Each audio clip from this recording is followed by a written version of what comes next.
All right, I want to see how this is going to work. I am actually, can you hear me?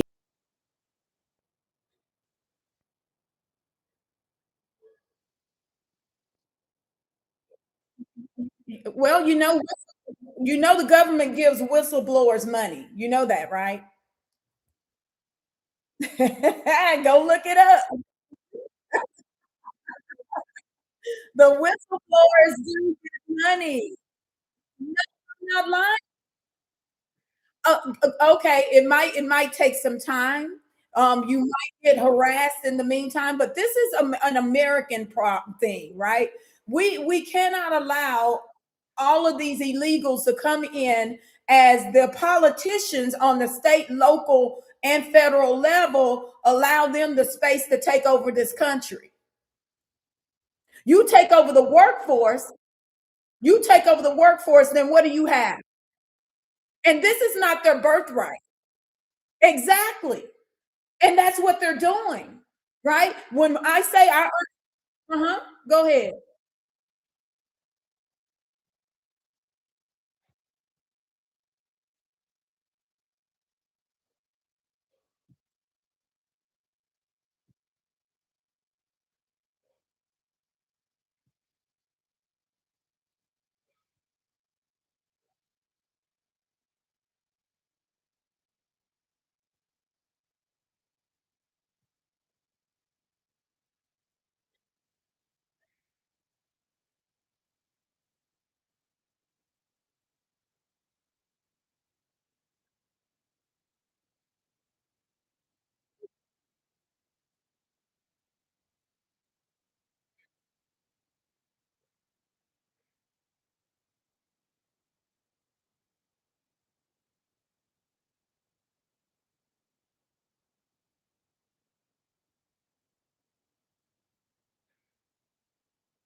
Yes.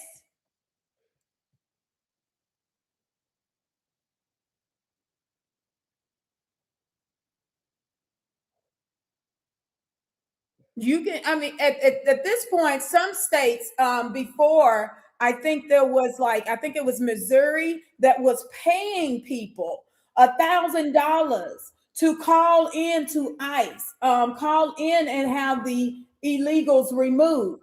My thing is, again, this is our country. We cannot allow invaders to come in and just take over. And when we have our federal government supporting us so that they don't come in and take over, we should align with that because this is our homeland. Where are we going? They're siphoning off our wealth and plundering our wealth right now because none of this is theirs to have. So when they get the housing, when they get any benefits and opportunities that they didn't work for, and it's our tax dollars, and then they're in our neighborhoods taking over our land. I don't battle with that. I don't battle with it as if, oh, I'm snitching. No, you're an enemy and you're an invader, and I'm gonna get you off my soil. And if it comes to the point that we have to fight you on our soil, we'll do that too.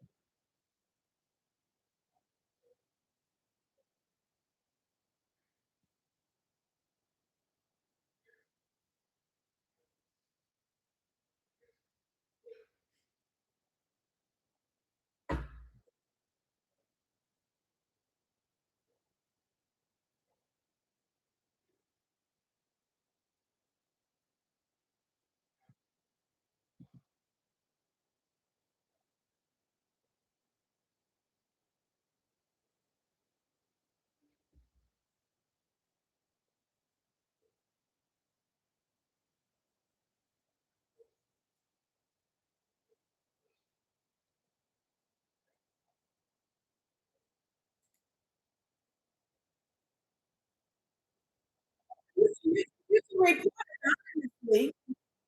Yeah, you can report anonymously. You don't have to also if you don't want to do all of that. But I mean, you.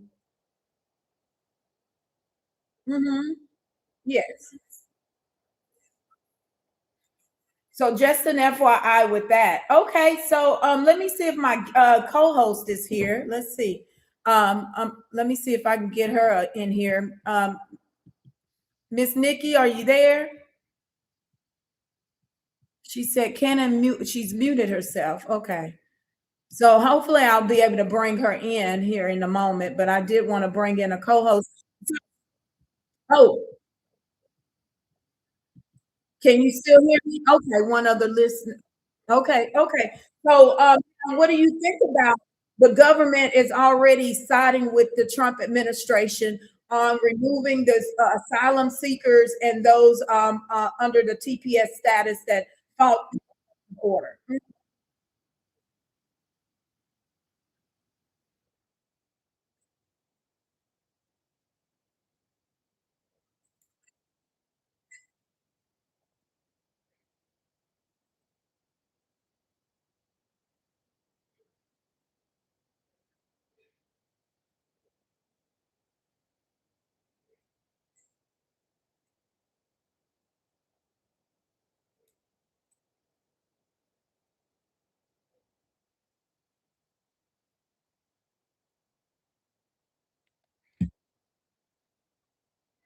Right, right. And so I'm very excited. I would say I'm very excited about what is happening and the Supreme Court ruling in Trump's favor because what I'm seeing is that you have these politicians on the state, local, federal level, you have judges, you have all of these types of administrators, executive, even corporations that are fighting our government to keep the illegals here and also basically, get everything of the American pie and the American dream but us.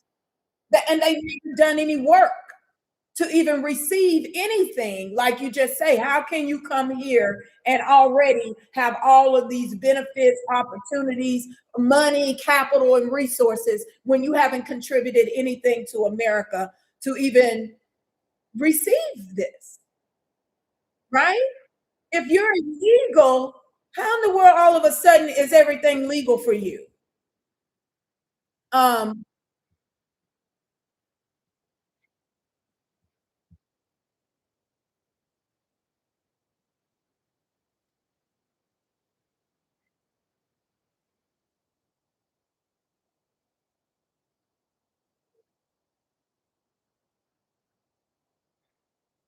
mm, okay.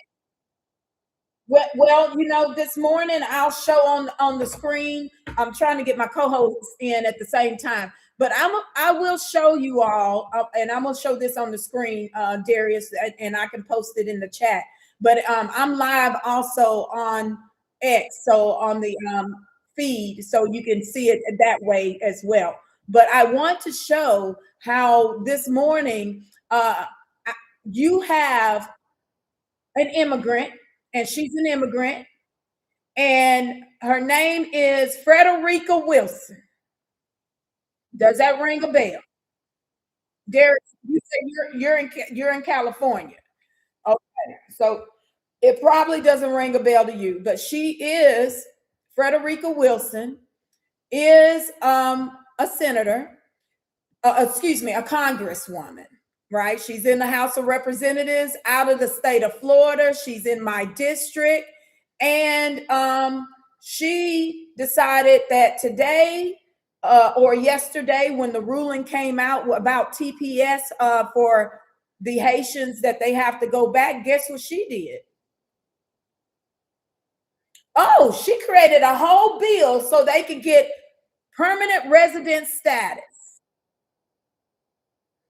I'm gonna show you why. Because she is a Bahamian immigrant.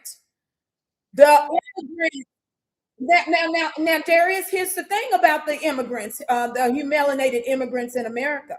One of the things that they're doing is what? What do you notice? You all, I'm about to share my screen so you can see it for yourselves. Oh, okay. Well, one is they are operating in our identity. They are operating in our identity as us um, under our race, or we say we're ethnicity of black, right? But they are Yeah. right now operating under our racial social construct and our ethnicity as us, receiving our resources, our benefits, our opportunities, our capital, all of it. Yes. And you notice in Miami they have resettled and taking over our communities, that now Liberty City is a little Haiti. Things of that nature is happening right up under our nose. And then on top of that, they still create their own Haitian Chamber of Commerce. You see where I'm going? Okay. Yeah. This Yeah. is what is happening to us only. It's kind of like how the Jews did. The Jewish people first they got in, government positions. Next thing you know, they send money back to Israel. We're sending all this money back. Take tax money, send it back.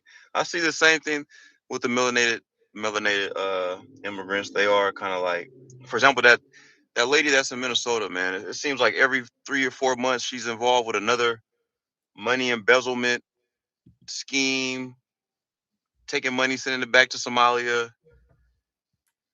and I'm over it. I'm over it. Okay. And that is again, right? When she said, "Oh, I am black," we said, "Oh, no, you're not. Oh, no, you're not. No way." Yeah. Right? Now, don't get me wrong, we got some of our own leadership in there doing this too now. They're in cahoots. They're aligning with it. They haven't been stepping up to the plate and supporting us with policies specifically for us, right? And we can do that. Yeah. So Yeah. this is a big conundrum. And now we're able to, with this current administration, to work through this and get back on our and get in our rightful position. And so that requires removing them from our soil. That requires enslaving them. That requires deporting them or denaturalizing them or starving them. I got to do what I got to do. This is my legacy here. Hey, Miss Harriet. Damn it, Miss Harriet.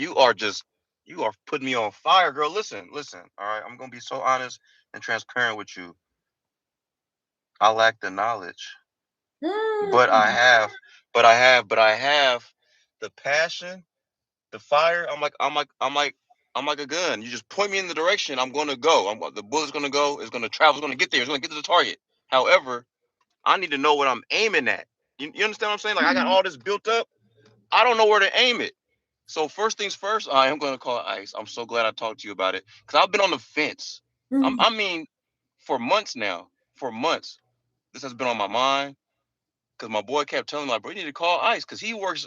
I work construction. He does something different. He does like packages and stuff like that, logistics type stuff.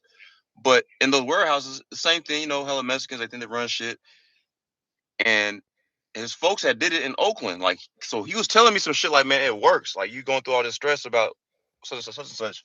Call ICE, trust me. And I'm just like, bro, I don't know. But after just speaking to you, and you're right, like they are enemies. I don't know why the fuck. I don't know why I was giving them so much credit as far as I don't want to snitch and man, fuck them. Like fuck them. Like, cause they say it about me, they gonna say it in Spanish about me all the time. They right. do it now in my face. Like they do it in my face. You see what I'm saying? Like I had to go get these special earbuds from China that can translate language like in real time. So as they're talking, it could translate to me as I could pretend like I'm listening to music, but I could listen to them. And it works. It definitely works. And yeah, it's like they're disrespectful as fuck. And man, I'm so glad I spoke to you about this. Like I did not know what Amendment 14 was. And again, because I lack the knowledge. I Mhm, used to know it, mhm. but you know, things took a turn for me, and I went to prison. And my whole life for the past 2 decades has been like prison shit, you know. Mm-hmm. And now that I'm home, and like I'm conducting myself as a tax-paying citizen, Mm-hmm. not with the not with the drama no more.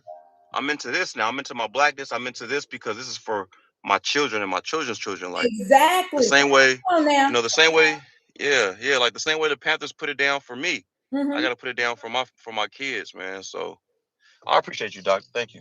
I I appreciate appreciate you stopping in and having the discussion with me and being willing to have this and talk about it and your experience. You are going, we're live and individuals will be able to hear your your experience or your story. And let me say this to you. They were allowing criminals from another country to come to America and have a fresh start. You, as a black man, a black American, served your time, and they still make it hard for you to get out here and live and build again and have a family and support your family. You see where I'm going? Yes, I do. Yes, I do. That is not right. And we have to stand on what is ours in our country. This is not it. Nothing here is theirs to come over and take and act like it's theirs because they did the work. No, they didn't do any work here. This is all I. Didn't do no work. Yeah. If anything, it's like y'all might have put a few finishing touches on some shit that we already done built and established, and now maybe as time went on, shit deteriorated, and here y'all come with the fixer up because people put y'all in position to do so. But it ain't like I look around, y'all didn't build these railroads, bro. Like y'all didn't put up these old structures, railroads, bridges. You got buildings from the 1800s, you know, that's still operating today in New York City. That's in Atlanta, whatever the case. That's slavery engineering. That's nothing else. That's nothing else. And then I look around and it's like the work that I'm doing. We have so many safety measures and things of that nature. Back then, man, them brothers didn't have that. They didn't have no scaffolds and safety harnesses. They was up there just building brick by brick, hand, blood, sweat, tears, bro. And so to watch this country act like it never happened, oh my gosh, it burns me. To watch Trump try to take away history out of history books and stuff like that, that burns me. I'm not, nothing against Trump, but I'm just saying that situation that did piss me off. Like, don't erase our history just because you think it makes America look bad. Well, guess what? America was built on bad decisions. Shit. When we first came here, the whole thought was kill the Indians. It wasn't about peace. It wasn't about no Thanksgiving. Man, give these motherfuckers some fucked up blankets. Let them get sick. Let them get these diseases from us, and kill them off slowly. And nowadays that we're so advanced in technology, everybody wants to wipe away history, burn the pages, and just keep the digital stuff. Burn, and it reminds me, of the past, how the Christian Crusades they did that, and Islam too, and they had the little crusade to burn history. And now there's gaps in our history. There's gaps where we look backwards, but we can't piece everything together. And it's still going on now. And my job for my household is to always remember what we went through and where we're trying to go. I'm not gonna let go of Malcolm X. Not gonna let go of Martin. Not gonna let go of Harriet Tubman. I'm not gonna let them go. Like period. Not gonna let go of Nat Turner. I'm not gonna let none of that. None of that. They didn't die in vain. Not for me. You know. And So that's where I'm at with it. yes, and you're making great points. But a lot of this is our responsibility.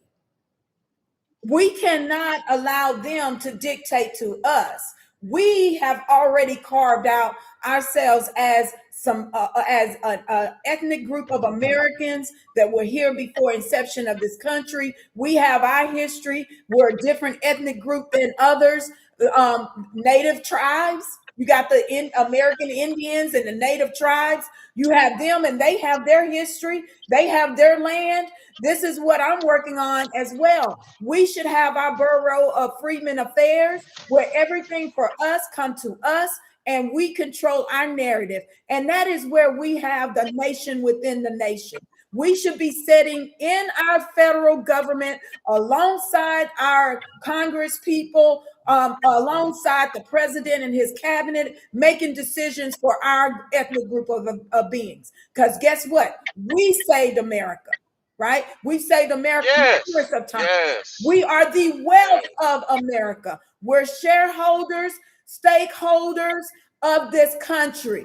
And we are also patriots of this country. So, therefore, there should be no reason why we are not a part of the government in every way, and also, making sure our history and any and everything that we have is we're controlling it.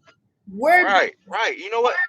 And all right. So now that we're on this topic, who tricked us out of that spot? Who tricked us into thinking that, fuck education? I'm not going to go to school to be a lawyer. Like, who had us thinking that all you could do is sports and fucking rap? Like that, it irks me that kids nowadays that their thinking is entertainment for black children. Like, oh, entertainment. I'm about to grow up and entertain. that's a part of the Whether indoctrination, okay, right? That's a part of the indoctrination that is coming from we know the Jews, right? They own okay, all the yeah, yeah, media. yeah, yeah.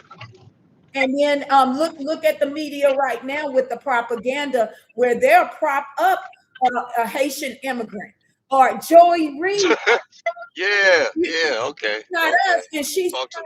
she's speaking as if she's our people in these spaces, and she has nothing to do with equity and being a stakeholder, a shareholder, or a patriot of America, because both of her parents are immigrants.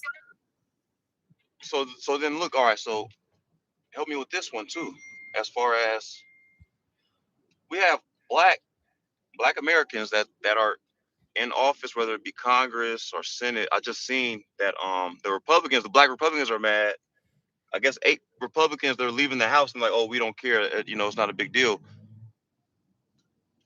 Like, what would like what would make you say that? And at the same time, I mean, is it not a big deal if we don't have black people in the House, but they're still involved in politics?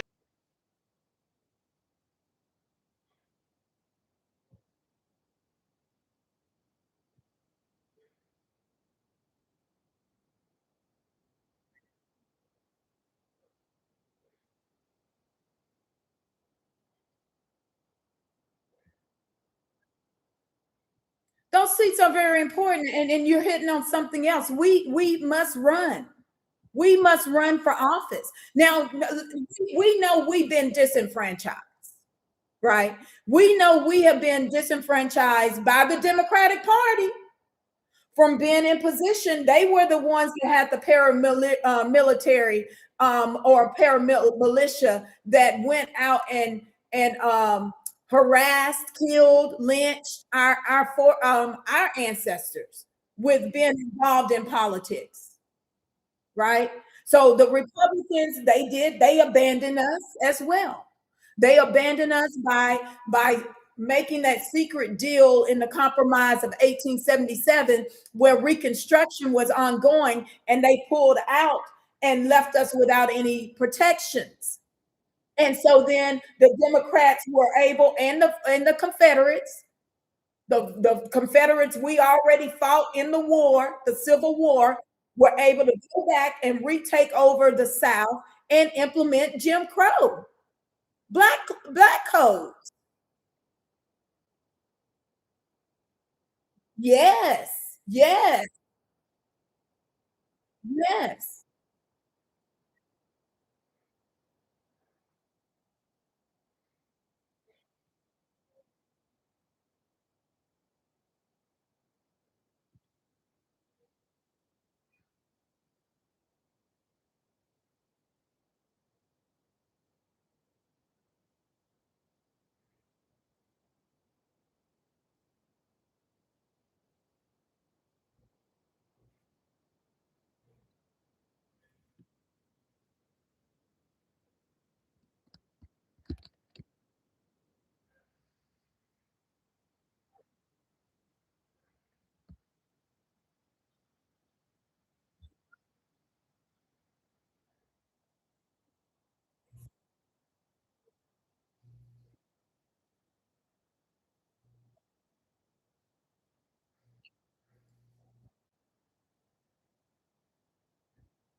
brothers.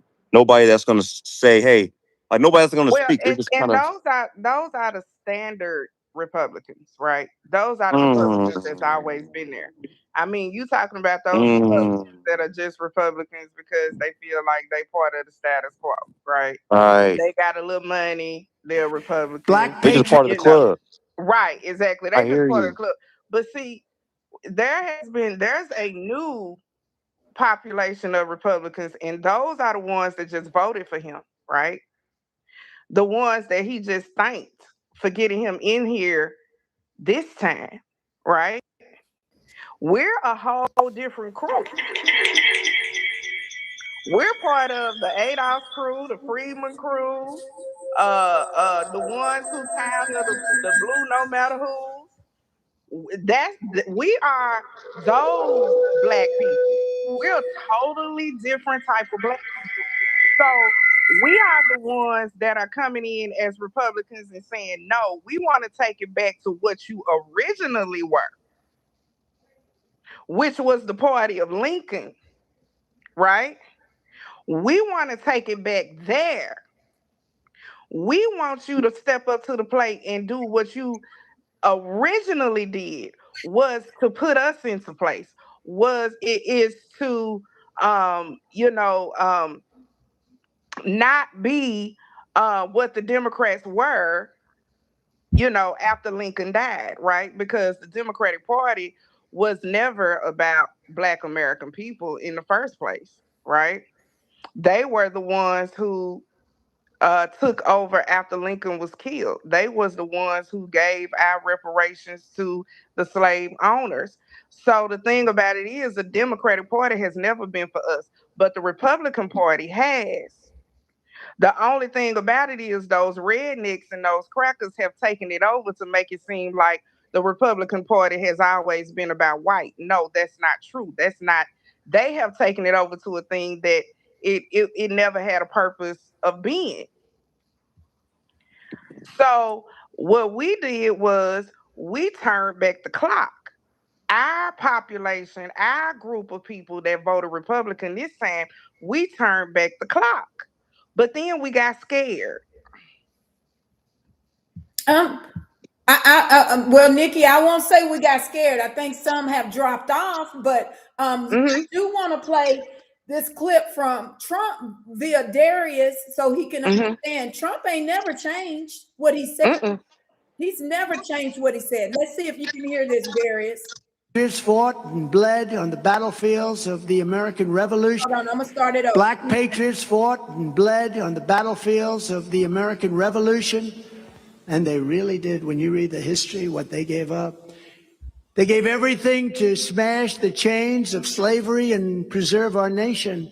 And they did it with incredible bravery. They helped win the Wild West, tame the skies, and save freedom in the Second World War. They're warriors. From the very beginning, Black Americans have been a vital part of the American story, helping to make Harriet. Yes, you can't hear it. I can't hear nothing. Okay, all right. I was playing it. You all, let me see if I can. They can't hear it. You was on mute. Oh, okay. You know why? Because then it'll have that reverb. I'm on my computer. So give me a moment because I want you all to be able to hear it. They can hear it on the live, but you all may not be able to hear it. But continue and I'll replay. I got like 3 clips. I want Miss you to hear it. Okay. Okay. Let me get my speaker and I'll play it so you all can hear it because then the reverb comes up when I use my phone when I take the mic off. Okay. Okay. Miss Nikki. Uh-huh. All right, so hear me out. With the new Republicans, I like how you said that. Would the let me I don't even know this brother's name. I don't want to guess it. I think his last name is Wesley. He's a Black Republican. Wesley Hunt. There you go, Wesley Hunt. So would he be considered new? No, he just lost his seat as well. Okay, all right. Come trying to. All right, so would new be like new would be us. I can the grassroots. I have all right. I'm Nope. I'm trying to think of somebody prominent like I remember there was a brother that went to the last year. You went to like the White House Black History Month. They did something, and he was like one of the main vocal guys. He was a young guy out of college. Jeez, I can't remember his name. Dr. Harriet was there. Do you know who he's talking about, Dr. Harriet? Oh well, shoot, no, forget it. Forget what I'm talking about. You was there, Miss Harriet. Let's talk to you, doctor. Hold on. So look, shoot, man, you was boots on the ground. Yeah. All right, check me out. Okay. When you were there, did you get any inclination to where it's like you felt like maybe Trump wouldn't listen, or do you feel like, all right, you can get somebody in Trump's ear? No. You know what is interesting that you talk about how there are these, Nikki stated it, these standard Republicans from our side, from amongst us, right? From Freedmen. Yeah. And what I'm noticing is some of them have been friends. And I'll give you an example. Some of them have been friends with the president, but they don't talk about us or ask for anything. And you know how I know that? Because this last visit to the White House for the Black History Month, he called out a gentleman's name, Bruce Lavelle. And he said, hey, y'all, there's my friend Bruce. Bruce and I have been friends for years, y'all. He's never asked me for nothing. I remember that. They made a big deal about that on X. I seen it on my timeline. I seen that. So you have our own people that are right next to him, can be in his ear, but they will not speak on our behalf. So I've been attempting to educate our people that we have individuals on the Republican side and on the Democrat side that can, they're in these spaces, but they're not willing to represent our people. Hence the reason why us, the grassroots, are in the space now, and we're basically attempting to educate Trump that these beings are not for our community or our collective, and you know what, speaking for ourselves. Doctor, it fucks me up. Excuse my language. It messes me up because it's like, how are you so scared to speak to this man? To me, I would love to talk to Trump. I remember Trump. I know him just from The Apprentice. That's why I know Trump. I don't know Trump, this new Trump, this racist shit, whatever, because I wasn't around. I was in prison, so his first term I wasn't there for that. This term I'm kind of like, okay, like it ain't too bad, but I see some shit. However, it would not negate me from speaking it. Like, it wouldn't stop me from saying, hey, Trump, hey, check it out, man. This is what we're going through over here, bro. Like, I'm hearing you talk. You sound like, you got a head on your shoulders and you seem pretty reasonable. This is what's going on in the Black community. You know what I mean? Like, this is what's going on. Like, I don't know how nobody has faith to say that, especially this is Trump. This is the same man that got Arsenio Hall his job back, because Trump had no idea that, what's that shit called? He had no idea about, what's the word? Affirmative action. He didn't. When Arsenio Hall explained it to him, he had no idea. So this whole thing with DEI, when he dismantled that, it to me, I was just thinking, like, how come nobody understands Trump? Like, the fact that he might be naive to this kind of stuff. He's been rich all his life, so he really doesn't know what we go through as Black people, being disenfranchised and having to use hurdles. He really doesn't know that part. Like, he just knows what he knows because he's a businessman. So it's like when Arsenio broke it down to him, like, yeah, man, I don't have a job no more, and this, that, and the third. And he was like, wait a minute, what? You don't have what? That's crazy. You're so smart. Like, you're very talented. Like, what do you mean? Well, I'm Black, and it's hard. He's like, hell no, that's crazy. And what happened after The Apprentice? Arsenio Hall got his show back for like a few years. Maybe 2 years. He had a show back. I remember that. And that was all because Trump helped him out. And my thing is, he's still the same man. He's just the president now, and he has more power. But the heart, that heart is still there. Even if you think he's an asshole, if he's this and that, I know he's down to help somebody. I know that, and I've seen it. And it irks me to see Black people so close to him, and then him giving us our credit, and nobody take advantage of that. They just rather sit there and complain and say what he's not doing, or talk about what he is, and it irks me. Or they don't want to be in our community around us. That's they feel that, oh, you know what, I got mine. So I mean, isn't that what's happening? I hate that you brought that up, but that is an element, man. And Yeah, I gave him grace on that. But you're right. If you think about it, Darius, these Republicans, these black Republicans that you're speaking of, them and their parents been around in the Republican Party for years. They never say anything. Damn, you're right, man. They never say anything. I mean, so what has changed? What has changed is his voting base, right? The voting Yeah. base, which is the ones that help him get in today. His voting base has changed, and his voting base now consists of the grassroots. But we have got to get out of, and this is what I say all the time. There has no, you cannot think of a time in history that black people have not had to fight for what they want, for justice, for their agenda. There has never been a time in history that we have not had to fight. It ain't funny, bro, but Yeah, damn it, man. exactly. There has never been a Yeah. time. So the thing about it is like, what made us feel as if we could relax? Mm. What made us feel as if we could relax? Because I like to explain white people as like 2-year-olds, right? And so you know how a 2-year-old is in the other room and they get real quiet. And you say, wait a minute, I know something going on. They too quiet. Ooh, wait. Yes. Then Talk. you get Talk in to the me. other room and they jump back real quick and you got powder everywhere. You know, you got you got something on the floor that they done got into. Their hands is in the socket. You know, so but That's you white can people. never relax when it get quiet, right? Yeah. So this is how white people are 24/7 all the time. All the time they are like that. Black people can never relax because their number one goal, white people's number one goal is to always find a way to turn back the clock. Mm. Always find, because we came as the bad. That's why they don't want to give us the bad, because we came as the bad. Our poverty makes money for Damn. them. Damn. That was deep. That was deep. Poverty makes money for them. Do you know how much money it will save this country to give us reparations?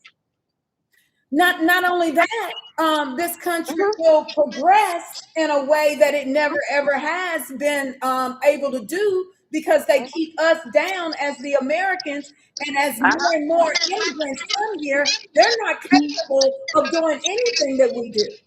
Yeah. And they spend more money on homeless shelters, programs, poverty stricken policy, stuff like that. They spend more money on that than what they would just all in a nutshell just to give us reparations. But here's the thing. If we come up, because we never gonna catch up, reparations just give us an advantage to come up. But if we come up, a loan sharking company like Advance America and all of those got to come out the hood. Yeah. Okay. Our credit scores may go up. They can't charge us all the interest that they charge us on cars. We Yeah. become more of homeowners instead of apartment owners. Apartment owners make more money by you being an apartment owner, right? Amen. All of the money that they make off of poverty will go away. The prison industry, right? Why you got so many Yeah. white teachers in our communities that they know ain't teaching our kids, but they not fired. How the hell you come in, Yeah. don't do your job, It, and you not it's fired? you know what? It sounds like they just scared of a worldwide Black Wall Street. It's gonna be bigger than just Tulsa. You ain't gonna be able to knock Of this course toaster they down. scared of it. That's the reason why they want our kids going straight from school to prison. Oh my gosh. You understand what I'm saying? So the thing Yes. about it is, it's like all of these things, these systematic oppressions, all of these little systematic oppressions that lead up to keeping us oppressed. Remember, the goal is to always turn back the clock. Okay, and turning back the clock though, here's the thing. You know, right now, Freedmen status. I had someone here on YouTube and she's asking a serious question. Why don't we call ourselves Freedmen versus FBA versus Black American? And it's a respectful question. I get it, Miss Raven. And thank you for the question. We are Freedmen. Our status will forever be Freedmen as long as we are we're the descendants of the formerly emancipated and enslaved here in America. The 14th Amendment was created specifically to make sure we were full, whole citizens, right? So we are freedmen. That freedman status is considered a nationality here for us. So Black American, we took Black, the racial social construct that they created to harm and injure the freedmen, right? We took Black and we made it our ethnicity, but it has not been officially and formally recognized as our ethnicity. FBA is a social term created by someone and it's trademarked. It can never ever be on a census because it's trademarked by one individual and it's a social status or social naming that someone has given. And mind you, Dr. Claude Anderson even started that. So we are freedmen. When you go back and you look at legally and all of the laws and things of that nature that apply to us today, it's freedmen. Don't let anyone tell you it's not. And she says she hopes that we can achieve a global Black Wall Street in this era. I don't know what a global Black Wall Street is. Y'all define a global Black Wall Street for me. I'm just saying, whatever they did in Tulsa, as far as they had Black owned pretty much everything. I'm just saying that as far as Black Wall Street, like just worldwide, in St. Louis, LA, Atlanta, when you You going out on us. Are you traveling? Are you traveling? Because you're going in and out. You're rubber banding on us. I think we lost him. Okay, you all. I'm gonna see if I can play this clip by Trump, and then we're gonna get back into it because we got a new guest on the panel, and we want to hear what he has to say. Oh yes, ma'am. You're welcome, Miss Raven. Stay tuned. We're just talking about this. Pose any more questions. So I want to play this so you all can hear. Trump has not strayed away from what he was saying about us. He's been very consistent. And I have been actually putting it out here on the Freedmen channel so everyone can understand. What we're hearing most often is propaganda from the left, and some of it, I'll keep saying it, from the right too, because they don't want us to take advantage of these opportunities with this administration, because I do believe that Trump administration is willing to work with us, and we're going to be sitting at the table with the Trump administration very soon. I'm calling it. We've been developing a rapport with them for the last couple of years. They know that the grassroots are out here. I'm pretty sure that Trump is shocked how many of the Black leadership has changed their tune. He made a comment about Al Sharpton, I think last year sometime. Now, I want to remind y'all, he and Al Sharpton was the best of friends. And look at what's happening now. Look at what's happening now. So let me see if I can play this clip so Darius can hear what President Trump said. Black patriots fought. Can you all hear that? No? Bled on the I can't hear battlefield. anything yet. Are you playing it yet? We can hear you. Let me make sure I put it on. Let's see. I'm gonna take off the speaker. I put on the speaker so you can hear it. But let me see if it'll do this way. Let me see. I'm gonna go here. Of the American Revolution, and they really did. When you read the history, what they gave up, they gave everything to smash the chains of slavery and preserve our nation, and they did it with incredible bravery. They helped win the Wild West, tamed the skies, and saved freedom in the Second World War. Okay, you all can't hear it. I'm gonna have to switch from the computer to my phone so you all can hear what he's saying, because I'm playing this on YouTube so that others can hear the clip. And in the clip, he basically the speech. He has not changed. He has not changed his tune at all. So when we hear that, oh no, Trump is erasing our history, I tend to not believe that.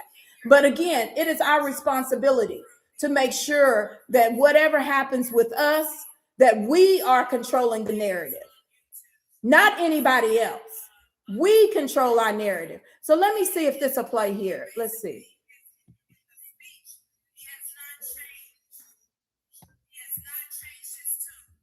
Hang on. Welcome to All Tech Lansing. Or they're warriors. From the very beginning, Black Americans have been a vital part of the American story, helping to make this the greatest nation in the history that we are controlling the narrative, not anybody of else. the world. We control our narrative. So true. Thank you. We thank you. We thank you for it. Black patriots fought and bled on the battlefields of the American Revolution, and they really did. When you read the history, what they gave up. Okay. The warriors. From the very beginning, Black Americans have been a vital part of the American story, helping to make this the greatest nation in the history that we are controlling the narrative, not anybody of else. the world. We control our narrative. So true. Thank you. We thank you. We thank you for it. Black patriots fought and bled on the battlefields of the American Revolution. Really did. When you read the history, what they gave up.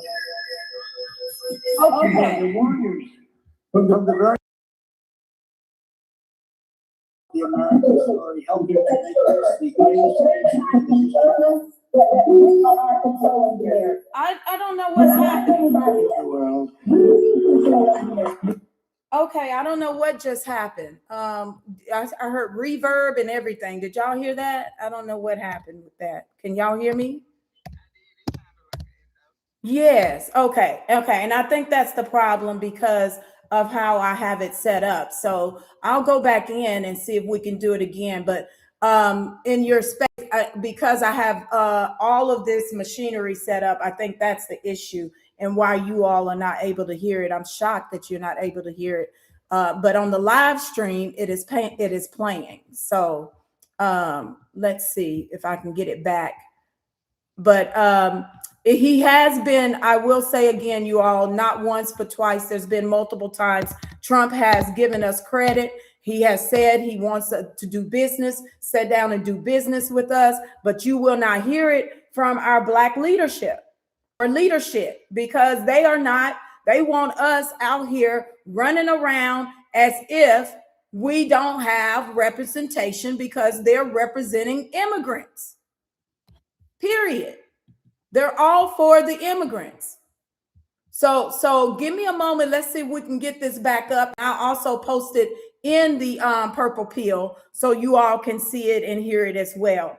But go ahead, Miss Nikki, go back at it. I think we had some other people that did come into the space. I don't know if they want to speak.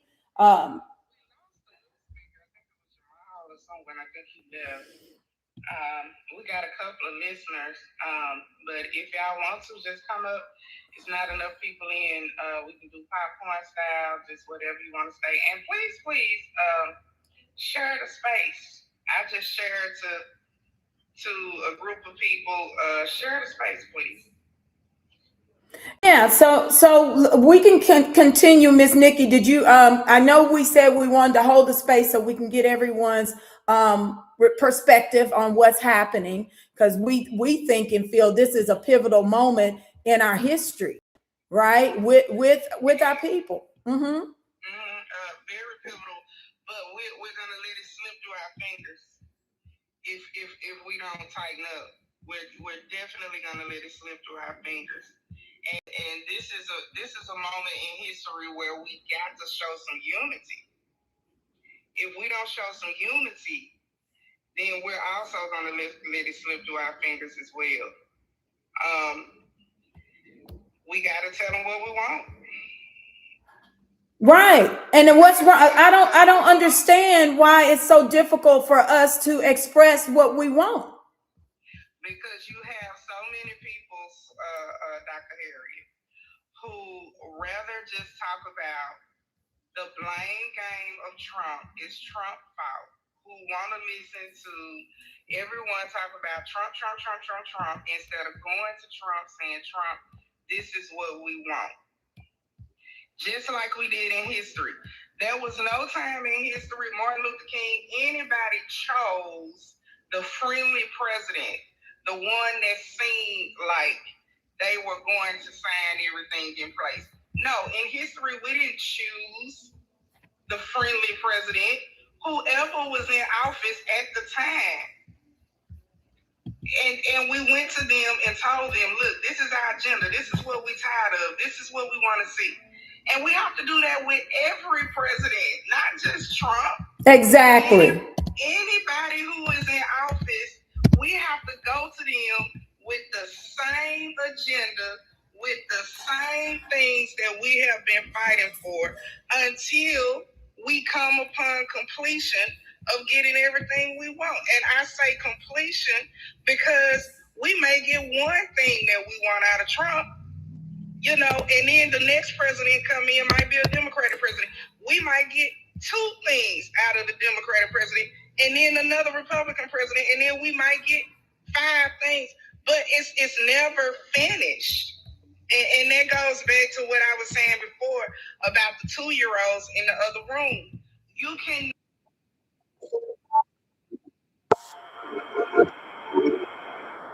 Go ahead. I'm sorry. I was trying to reconnect. Mm-hmm. Oh, no, I was just saying you just can never relax. There's always something that we need to be asking for. There's always something that's on our agenda and, you know, crucial moments.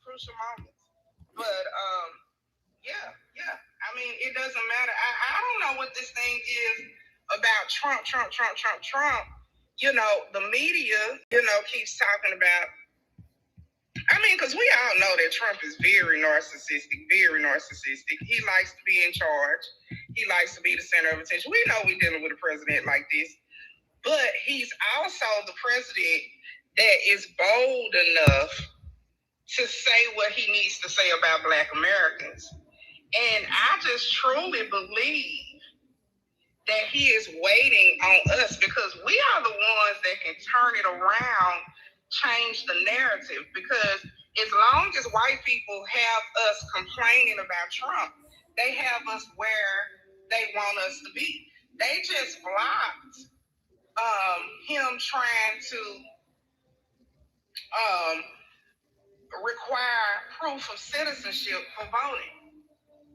The Supreme Court Justice, and I don't know which Supreme Court Justice was it that blocked. Wasn't Supreme Court, but go ahead. It wasn't the Supreme Court. No, it was a district court judge. Okay, it was a district court judge. Okay. Yes. Now help me out because you know I'm just listening as I follow on the news. Okay, this is the district court judge, so it has not reached Supreme Court yet. Is that correct? Correct. And then the Supreme Court have to take it up, which at this point in time, the Supreme Court has already ruled towards in favor of Trump with major executive orders that he's already put in regarding immigration. So.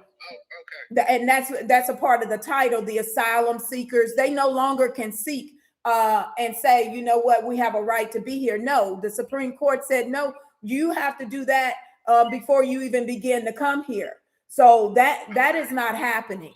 And then they just got rid of the TPS status. So going forward, he's going to be able to do a lot more than what he's been able to do because they've been fighting him in doing these things. But go ahead. No, and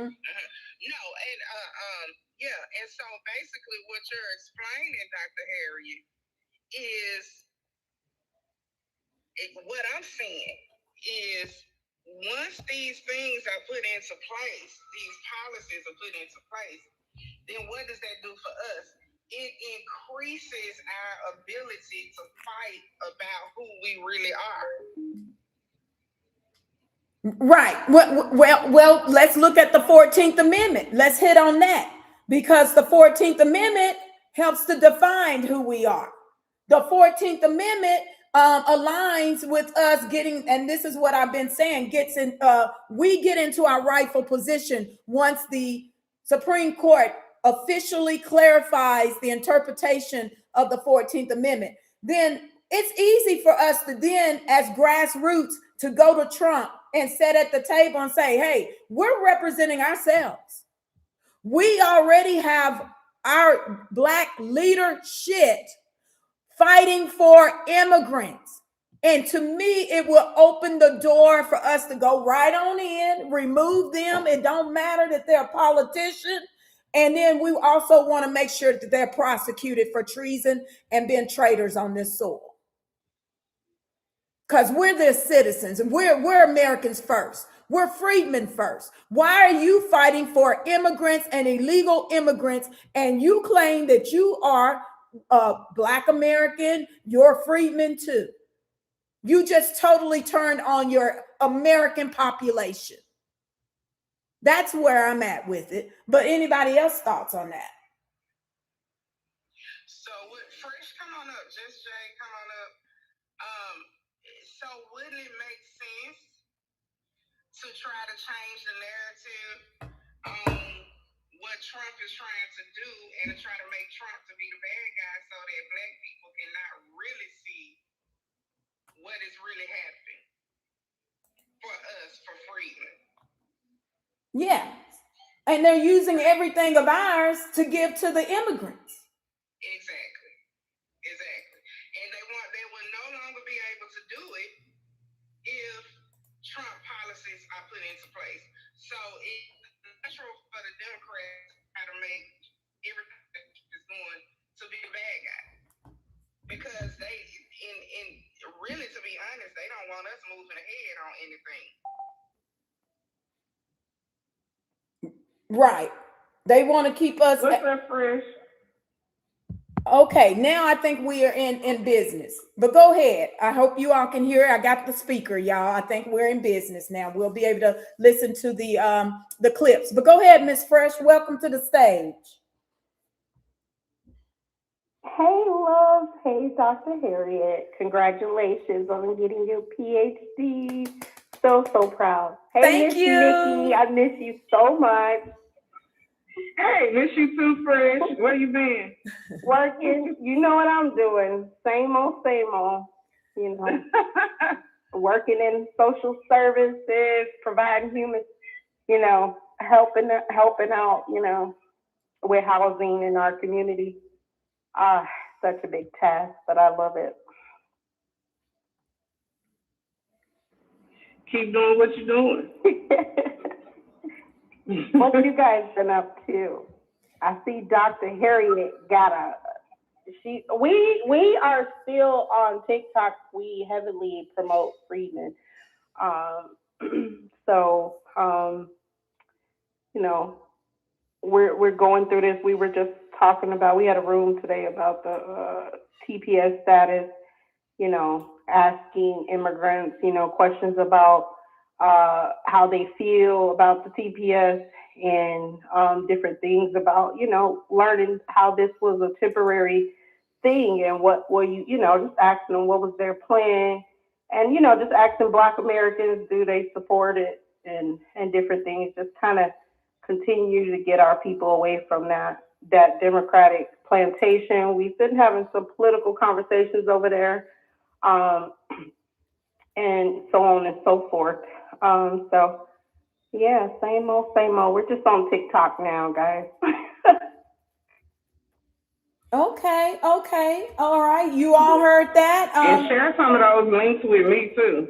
Yes, share the links. Thank you for that, Fresh, for letting people know that they can find you on TikTok. Find our people over there on TikTok, and be able to be educated about what we're doing in the grassroots. We're about to take this to a whole nother level, you all, and it's to me. I'm excited about it because now we'll really have a space where we can actually, the grassroots can make sure some things begin to happen for our people. And again, I'm all about removing the politicians at this point in time. They're useless. They're useless. What are we voting for? We voted, many voted, I didn't vote, but I'll just say many of us voted for Biden-Harris. And what happened? What did they do for you? They flooded the country with illegal immigrants and told them, hey, even if you're a criminal, we're going to give you humanitarian parole so you can restart your life. But yet you got black men, black American freedmen men right now being exonerated, and they were wrongfully convicted. And then on top of that, they still have a convicted felon on their record where it's challenging and difficult for them to get a job, get housing, and have a family and reestablish their life. And they served their time. Go ahead, Darius. Welcome back. Yeah, thanks for having me back. Yeah, I mean, as I'm listening, I forgot this part that as an ex-felon, you still got to let them know. Like, thank God for me. I mean, not thank God. If I had to do that time, that was my fault. But what I'm saying is, my crime is so old that they can't find it. After 7 years, they can't find your crime. Because they still ask you, hey, are you a felon? Are you not? And I've been blessed to get where I'm at in life because they can find out X, Y, and Z about me. Because when I tell people what I do for a living, that's, oh, how'd you do that? And, you know, you got white guys that want to do what I do, and they've been on the waiting list for 10 years, 15 years. And it's like I have to rely on loopholes like that to get me through. Whereas you got some guy that, you know, came from across the border, all he got to do is just know somebody, and he's on. Like all the crews that I work with, you know, their cousin or it was a friend from down the street that they went to school with. It's always some type of nepotism. They just get in. I'm talking about, I'm in California, I make $65 an hour starting. Like, that's what I got. Like, and that's a lot. That's a lot of money. Because most people around here, like, they think balling is like $30 an hour, which it is, really, it is. But I'm doing heavy construction with these machines and whatnot, and it's an easy cake job.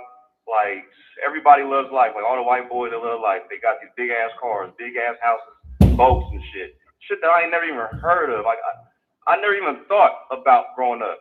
And when I go back to the hood and I tell my folks what's up, they look at me like I'm an enigma. They look at me like I'm a unicorn. Like, I got lucky, and I hate that because, no, this is ours, bro. Like, I tell them, I said, bro, if you go back east, you go back down south, them brothers know how to work with their hands because that's what they know. You feel me? We lost that out west. We lost that shit. We lost being carpenters and stuff like that. We don't know how to build. We know how to complain, don't pick up guns and go do some stupid stuff. We can do that all day. But when I tell my people, like, look, man, just be patient. They don't want to do it. And oh my gosh, it irritates me. Whereas you got these immigrants and their feet are kicked up, bro. When I go to work, bro, it's like, and I hate it because they think they black. They want to talk black, but you're the first one to snitch on me. They use this black and brown propaganda. I hate it because it's like, that's not real. That's just something to get your guard down. Sorry, I had a phone call. Oh, I don't think she could hear. Could she hear? No, she can't. She don't have a mic. Oh, okay. Who did you want to come up? I'm sorry. Darius was speaking. He might have not have heard. You might not have heard him, Fresh. Oh, maybe she didn't hear. Okay, Darius, sorry about that. That's all good. All right, so Darius, I'll probably just get too long-winded. I don't want to just keep kicking the dead dog, but it's just I see what's going on. It's like they got so comfortable taking over shit, and they think it's theirs. You know what I'm saying? Like whatever institution it may be, whatever type of situation it may be. I just know when you give it to an immigrant, you give it to someone that's cosplaying like they black, they act out, man. They act out. They not for us. They just not. okay. And Well, oh, I'm sorry. But while you're here, I wanted to see if we could play the clip so you can hear what Trump says. There's 3 clips I want to play so you can hear from the horse's mouth what has been said. Okay. Let me see. Did we lose you, Miss Nikki? I think I lost Miss Nikki. But anyway, I'm going to play these clips and so you all can hear. This was Trump. One of them is when Trump was on the campaign trail, and then the other one that I'm going to play, he talks about the 14th Amendment, and then I'm going to also play another one in which he talks about us again at the White House, okay, for Black History Month. So let's see if you all can hear it this time. Patriots fought and bled on the battlefields of the American Revolution, and they really did. When you read the history, what they gave up, they gave everything to smash the chains of slavery and preserve our nation, and they did it with incredible bravery. They helped win the Wild West, tamed the skies, and save freedom in the Second World War. They're warriors. From the very beginning, Black Americans have been a vital part of the American story, helping to make this the greatest nation in the history of the world. So true. Thank you. We thank you. We thank you for it. Black patriots fought and bled. Were you able to hear that? Yep, I heard it. Okay, now we're going to go to the next clip. Don't listen to everything you're hearing because there's a lot of parrot talkers about Trump, and they don't want you to get this information. I am so happy. I think the case has been so misunderstood. That case, birthright citizenship, is about slavery. If you look at the details of it, the signings of it, everything else, that happy. I think the case has been so misunderstood. That case, birthright citizenship, is about slavery. If you look at the details of it, the signings of it, everything else, that case is all about slavery. And if you view it from that standpoint, people understand it. But for some reason, lawyers don't talk about it. The news doesn't talk about it. That's not about tourists coming in and touching a piece of sand and all of a sudden they're a citizen.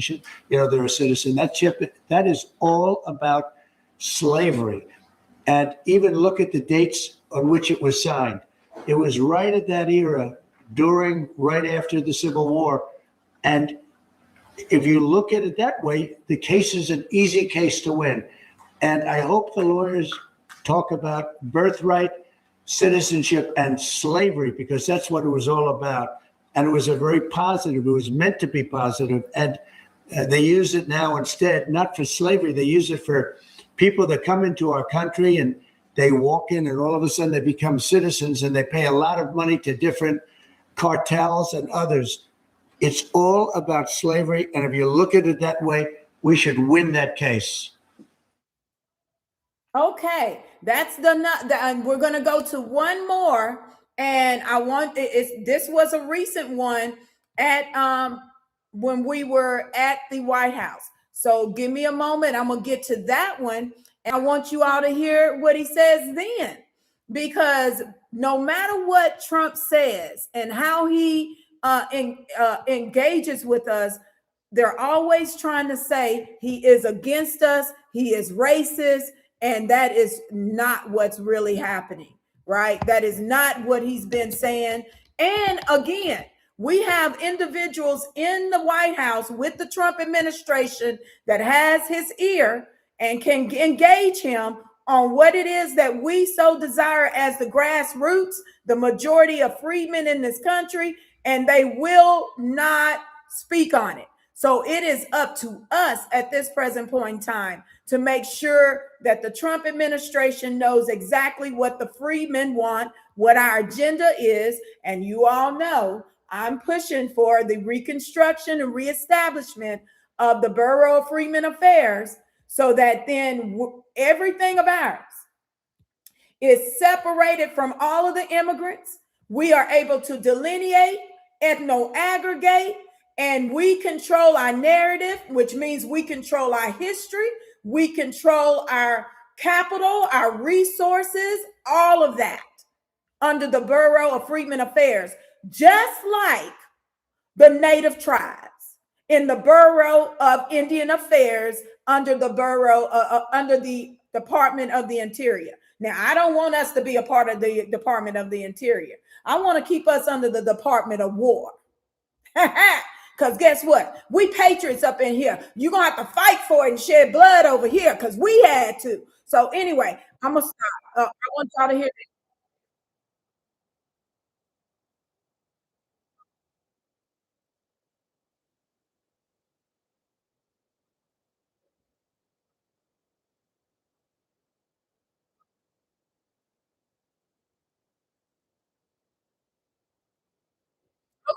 So that's the last one that I wanted to clip. I wanted to play right now. That is of Trump. And this is global, you all. This is the president of the United States saying this to the world. To the world. So why is it that it's hard for us to believe that this current administration is not on our side, as Americans first equals freedmen first, that aligns with the Constitution, 13th, 14th, 15th Amendments? Go ahead. I'm gonna play devil's advocate to that then. Okay. I'm gonna say this just I'm looking at universally, so it's a good talk, but what has he done? Like, has he made, loans easier for black people to get? Has he made, I don't know, like, has he made it easier for black people? Like, this is second term, so you had two chances at this to do something for us. Okay. Yes. You know what they're doing in the SBA?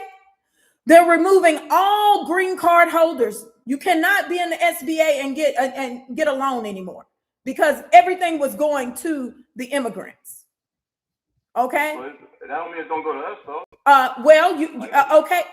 Okay, Darius. There's something like to like they under direct pipeline system for black people, like cheaper rent, cheaper homes. I don't know. No. We do this, right? This is us going to him. This is why I say we have to reconstruct and reestablish our Bureau of Freedmen Affairs. We are the ones that are going to make sure all of our resources, all of these different departments of health and human services, we have vetted individuals that are running those departments under our borough, right? But right now, I hear what you're saying. You don't have representation, Darius. Look, listen, I'm about to say, I'm going to email you or whatever I got to do so we can talk one-on-one. I'm going to be a representation because ain't nobody going to do it like I want it. You know what I'm saying? I'm going to go ahead and do that myself.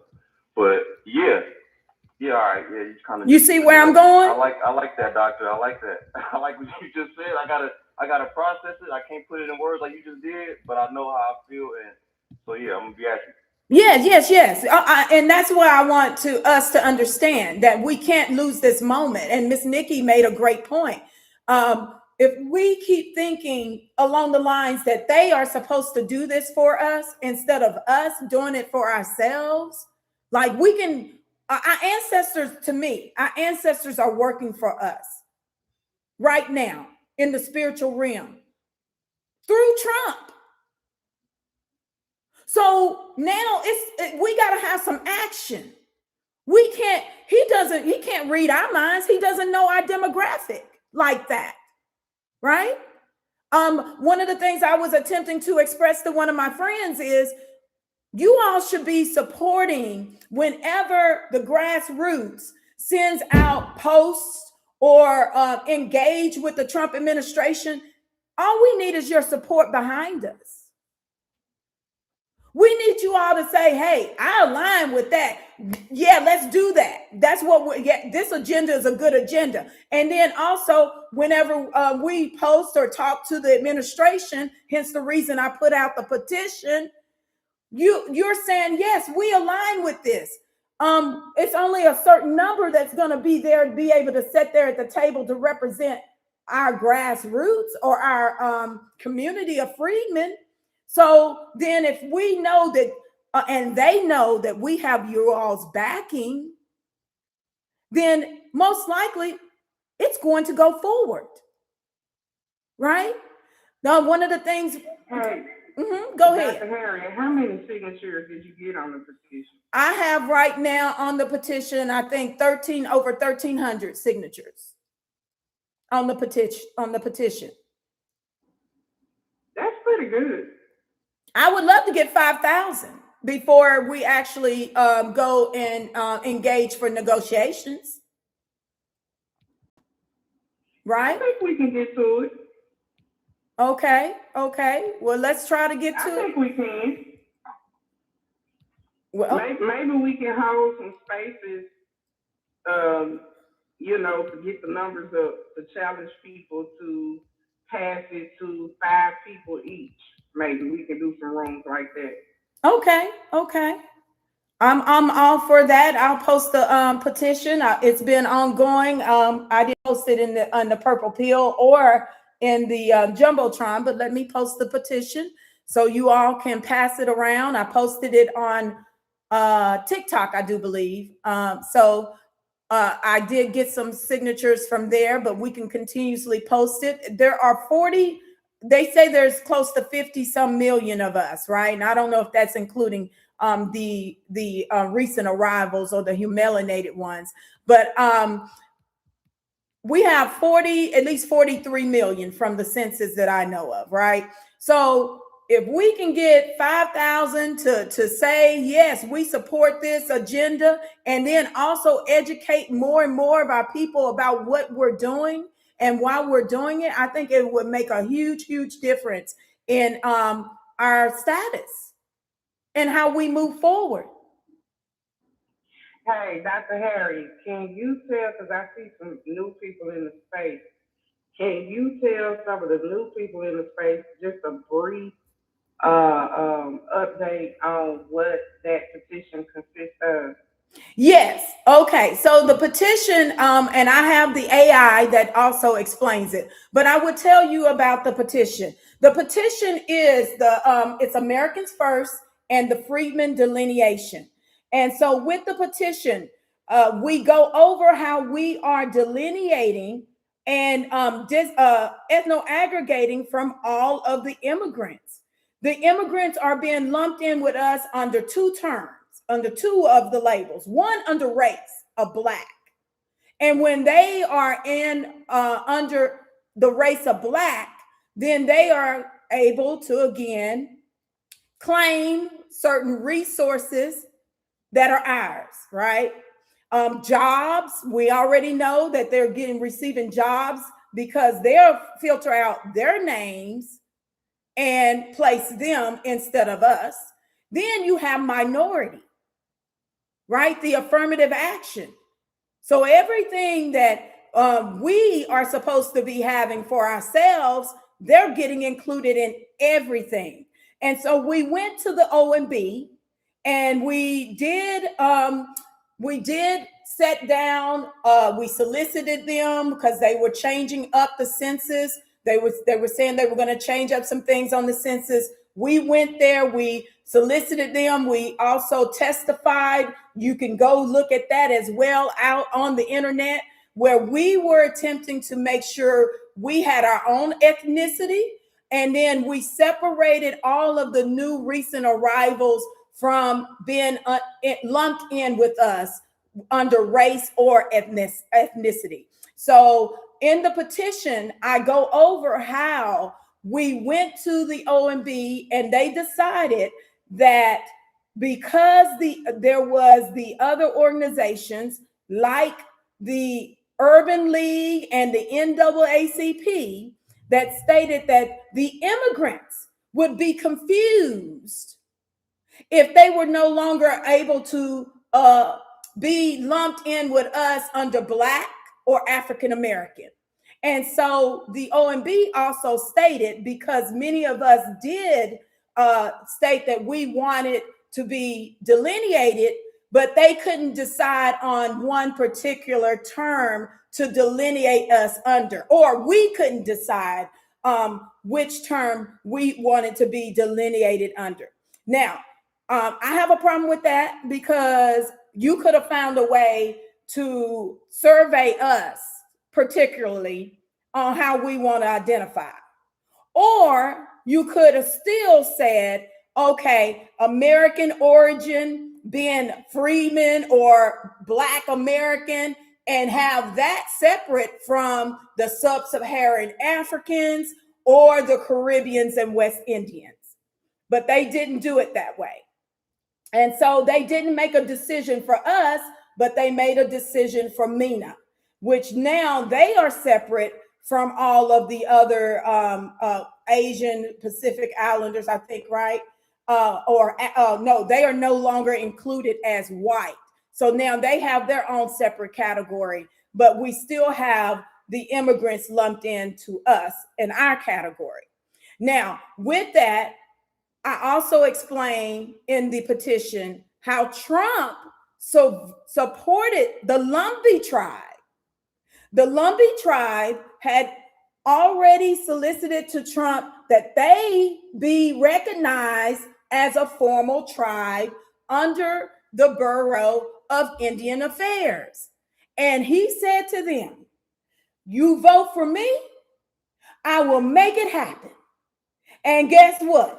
He made it happen. As soon as he got into office, they were able to make sure that they're now coming under the Bureau of Indian Affairs, in which they retrieve multiple resources, from education to housing, whatever. They are now recognized and receiving resources and capital.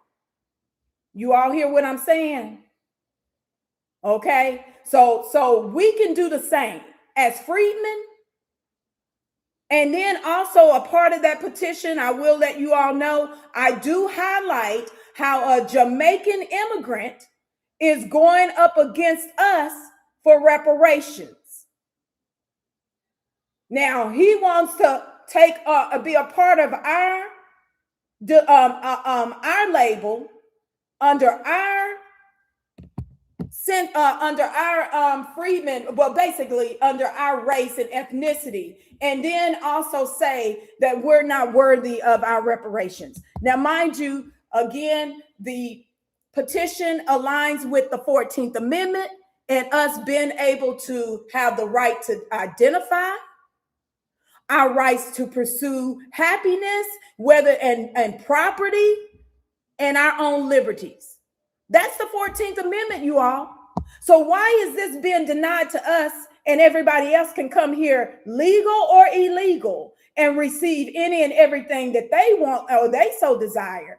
And they're able to build enclaves in cities like New York, where you have only Chinese, or even in California, wherever, right?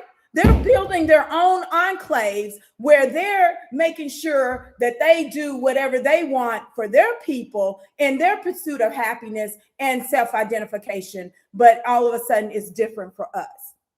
So that's kind of what the petition is in a nutshell. And again, I put it in the purple pill on how we have basically broken it down. I have the AI that helps to explain it as well. And I'll put it up here so in the Jumbotron, so you all can also access it that way. But this is basically what the petition is all about. And please share it and send it out to your family members and get them to sign on. What does it hurt to sign a petition? Because this manifests and come to fruition, you benefit. We all benefit, right? That's where I'm at. Go ahead, Miss Nikki. Mm-hmm. No. You're exactly right. And with our families and our friends, we might have to explain a little bit of the terminology, freedmen and so forth. But I mean, give them a little brief, overview, and get them to sign it because it's also leading up to us getting reparations, which is steps. We're taking baby steps, and we are in the time or in the era of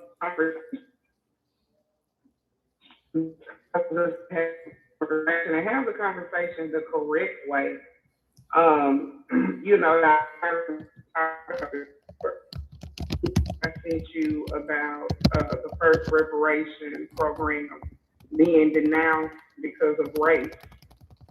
And so a lot of people don't understand that we can't get reparations based on race. We get reparations based on lineage. And so, we was having that conversation back and forth, and I was really on fire that week, and we didn't get a chance to talk about it in depth like what I wanted to talk about it. But the conversation brought about what we have been talking about for years. When we did the reparations task force in California, and the big fight was about lineage. Instead of being race-based, because as race-based, we lose. Because race would include everyone that looks like us, everyone that calls themselves, people of color, everyone that calls themselves Black, that is race. But lineage is being a descendant of slaves, a descendant of a slave in this country. Who are those people who Trump is talking about? Those slaves that were emancipated and who are called freedmen. I also pulled up a couple of clips from Ketanji Brown, who calls us freedmen. I mean, look, it's like this. In the government, they know the terminology. They are waiting on us to step up and give them the terminology that they have been using about us all along. Jesse Jackson and all of these people who have come up with African American and all of these names, except for the government terminology, which is the key to our reparations. I mean, you can call yourself whatever you want to call yourself. I mean, you can call yourself Black, you can call yourself indigenous, you can personally call yourself whatever you want to call yourself. But when you start talking about the Supreme Court, and when you start talking about the government, and when you start talking about the terminology that they use for us, go back and listen to it. I have a clip from Ketanji Brown. Now you've heard Trump talk about the emancipated freedmen. Trump don't always say everything politically correct. But what he's basically saying when he says that it's meant for descendants of slaves, what he's saying is the emancipated freedmen. So this is the terminology that we need to be using for ourselves to get what we want. It's not about personal feelings or personal opinion. I feel like I'm indigenous. I feel like I'm ADOS. No, it's not about that. It's about what is the government going to say. Because we have to play the game. And that's what it's all about. It's about playing their game and using their terminology. They love when we go around and fight about what we want to call ourselves, and they love when we go around and call ourselves African American and tag on our lineage to Africa. Because they say, look at them. They'll never get nothing like that. So they love when we do that. But when we start stepping up to the terms that they use and their terminology, and we start taking it back, then they start to get nervous. So that's what we have to do. We have to make them nervous in our risk tonight. I agree with you. I wanted to go over one more thing in the petition, and you hit on it as well, Miss Nikki. In the petition, we talk about how the affirmative action case, the recent affirmative action with the Fair Admissions Act, right? The Fair Admissions case came under the affirmative action in that with the school, they were stating that, you know what, they were using race at Harvard, at these Ivy Leagues. And what was happening, you all? Do you all know that the race, they were using race and they were bringing in the Caribbeans and the Africans under Black? Mind you, we fought for the affirmative action that now includes all minorities and they're getting all of our benefits, right? Our ancestors fought for those privileges for us to be able to attend, or you know what, we were being discriminated against. Our ancestors and elders were being discriminated against. Affirmative action was brought in to make sure those issues of discrimination were rectified for our people. And now you have the majority of Caribbeans and Africans attending the Ivy Leagues under these admissions. So they ruled in our favor. And there's the opinion from Clarence Thomas where they break down how the 14th Amendment basically the Constitution is race neutral, and Freedmen is not considered a race or racial term, and it aligns with the Constitution.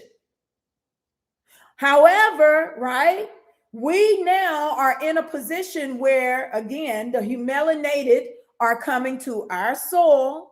They've never, ever put, they don't have the equity here, period, to be put in these positions or have these opportunities ahead of us. So that is also another part of the petition that Miss Nikki hit on, and I forgot to talk about that is in the petition. And I quote Clarence Thomas. I also quote Justice Sonia Sotomayor, where she literally says, you all, this is in the opinion after the Fair Admissions case. Guess what she says? She says, I'm a graduate of Princeton and Yale Law who once called herself the perfect affirmative action baby. Okay? She doesn't have a lineage and a legacy here on this soil, especially the plight of what our ancestors or freedmen and their descendants have experienced. So you all see how that minority in affirmative action has been working for everybody but us. They get in position and they box us out. They just like they're doing right now in politics. In our politics, you have in the Congressional Black Caucus, the Congressional Black Caucus, you have a majority of immigrants. Frederica Wilson, I opened with her and how she is supporting immigrants and Haitians. She literally worked with Mark Rubio on a bill for Black boys. I'm in Miami. I don't see anything happening with our Black boys. It went all to the others, okay? So this is how they are in our politics. You got the CBC right now. Who are they supporting? Who are they speaking on behalf of? It surely isn't us. The immigrant. Thank you. Legal and illegal. Immigration is a problem. Our ancestors have said it numerous of times. We got plenty of them throughout the years that have stated that immigration is a problem for us here in America. And there's nothing wrong with us standing on what is ours. So, but anyway, I put in the Jumbotron for those in the space. I have the petition up there, as well as I did a little AI, y'all. I was playing around with AI. and decided to do a little promo with the petition under AI. So please pass it around.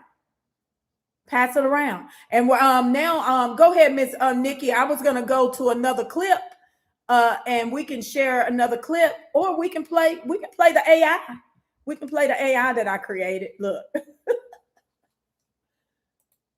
No, play as much as you want, Dr. Harriet. I also, I'm not that savvy with the Jumbotron, but I sent you the clip again about the reparations case that was denounced due to race. And I had a lot of people send it to me. And when I had spoke to you, this is why it's good to have us as friends.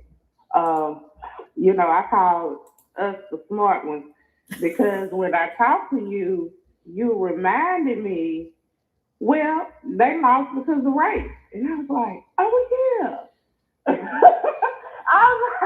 I had forgot all about that. I was like, oh yeah.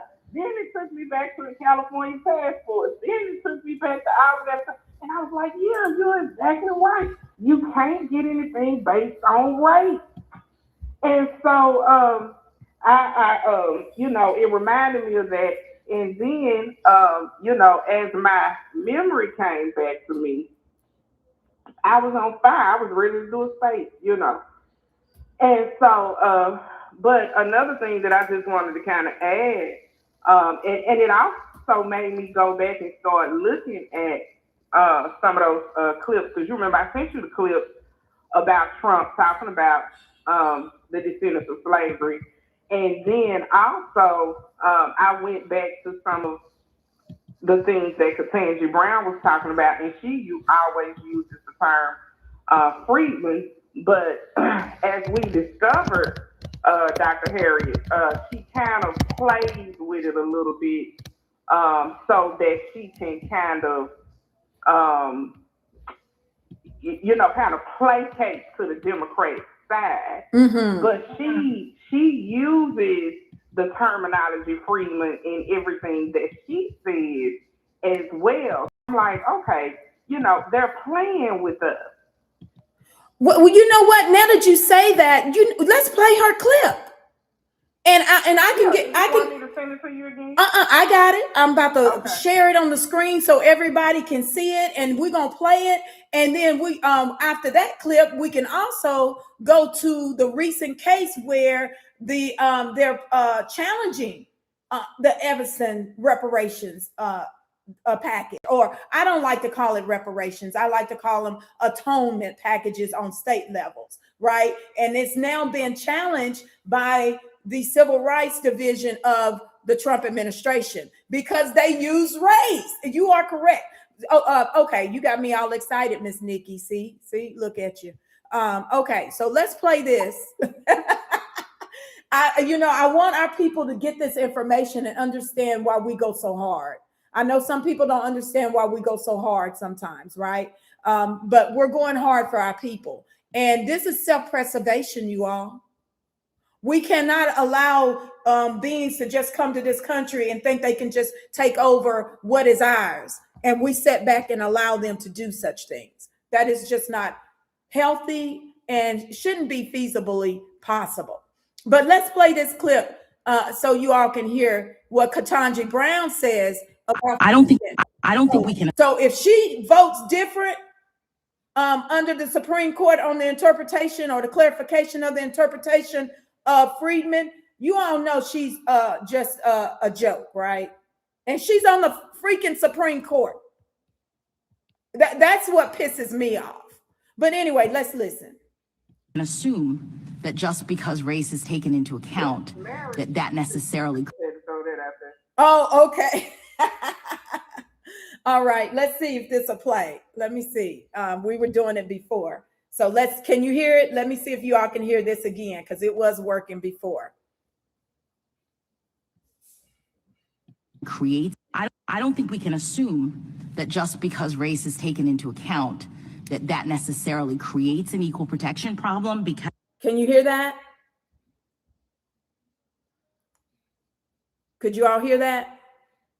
It's a little low. Okay. see if you can turn it up a little bit. All right.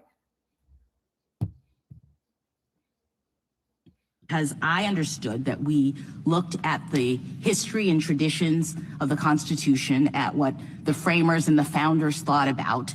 And when I drilled down to that level of analysis, it became clear to me that the framers themselves adopted the Equal Protection Clause, the 14th Amendment, the 15th Amendment in a race-conscious way.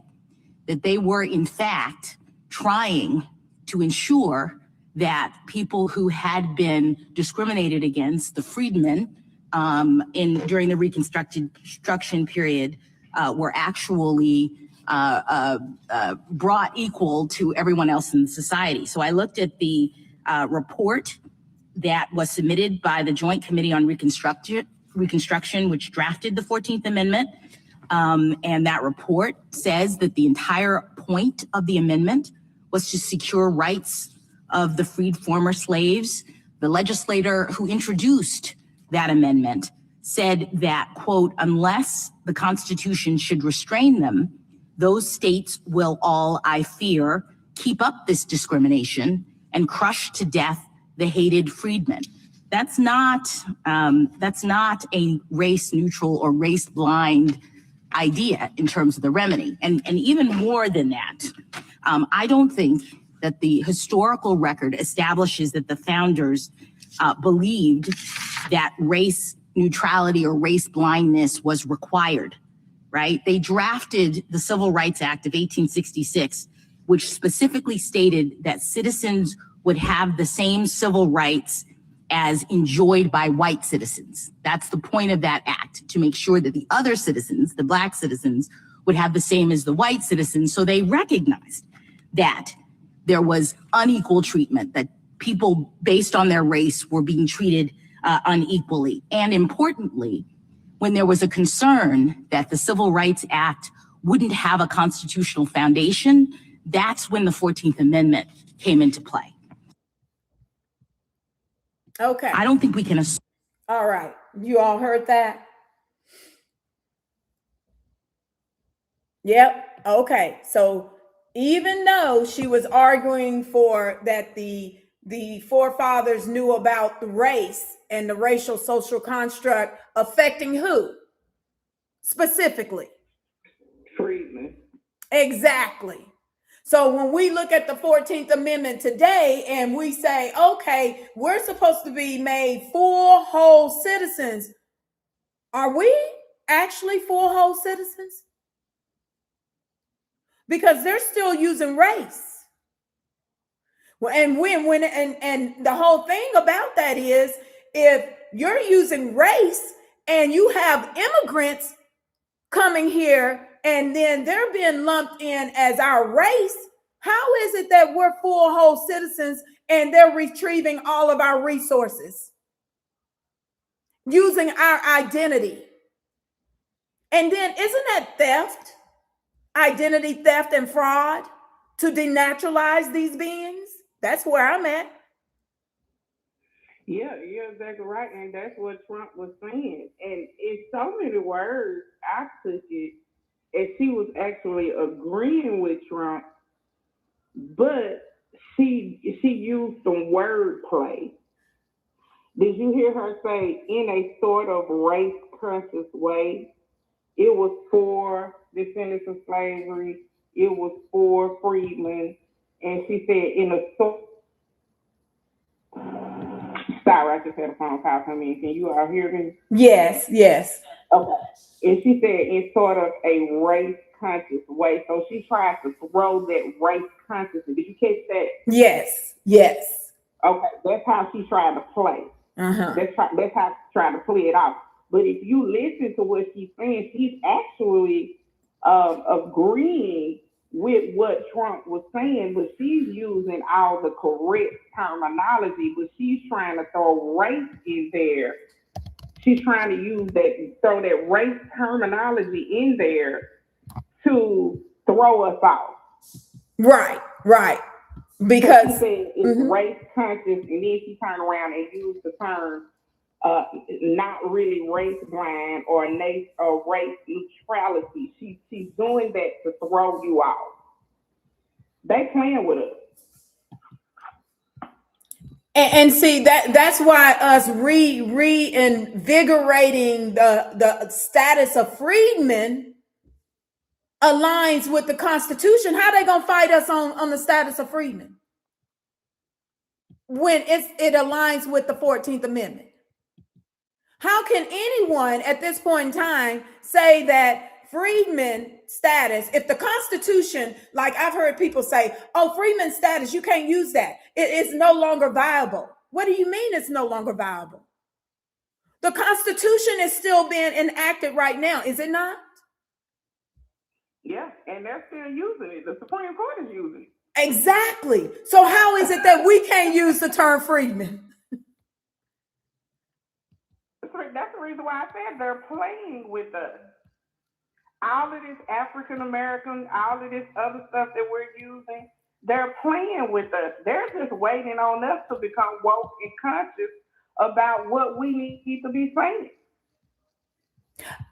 Okay. There you go. You waking it up, Miss Nikki. You said what? Us, right? Us to what? They're waiting on us. And as long as they can keep us dumbfounded with the blue, no matter who, as long as they can bypass us, Black, Indigenous, people of color, as long as they can do that, and Trump blames for the sky turning blue, as long as they can do all of that, they keep us asleep on what we need to be focused on, which is looking at all of this stuff that is about to happen in the Supreme Court, which is going to enhance our case for reparations.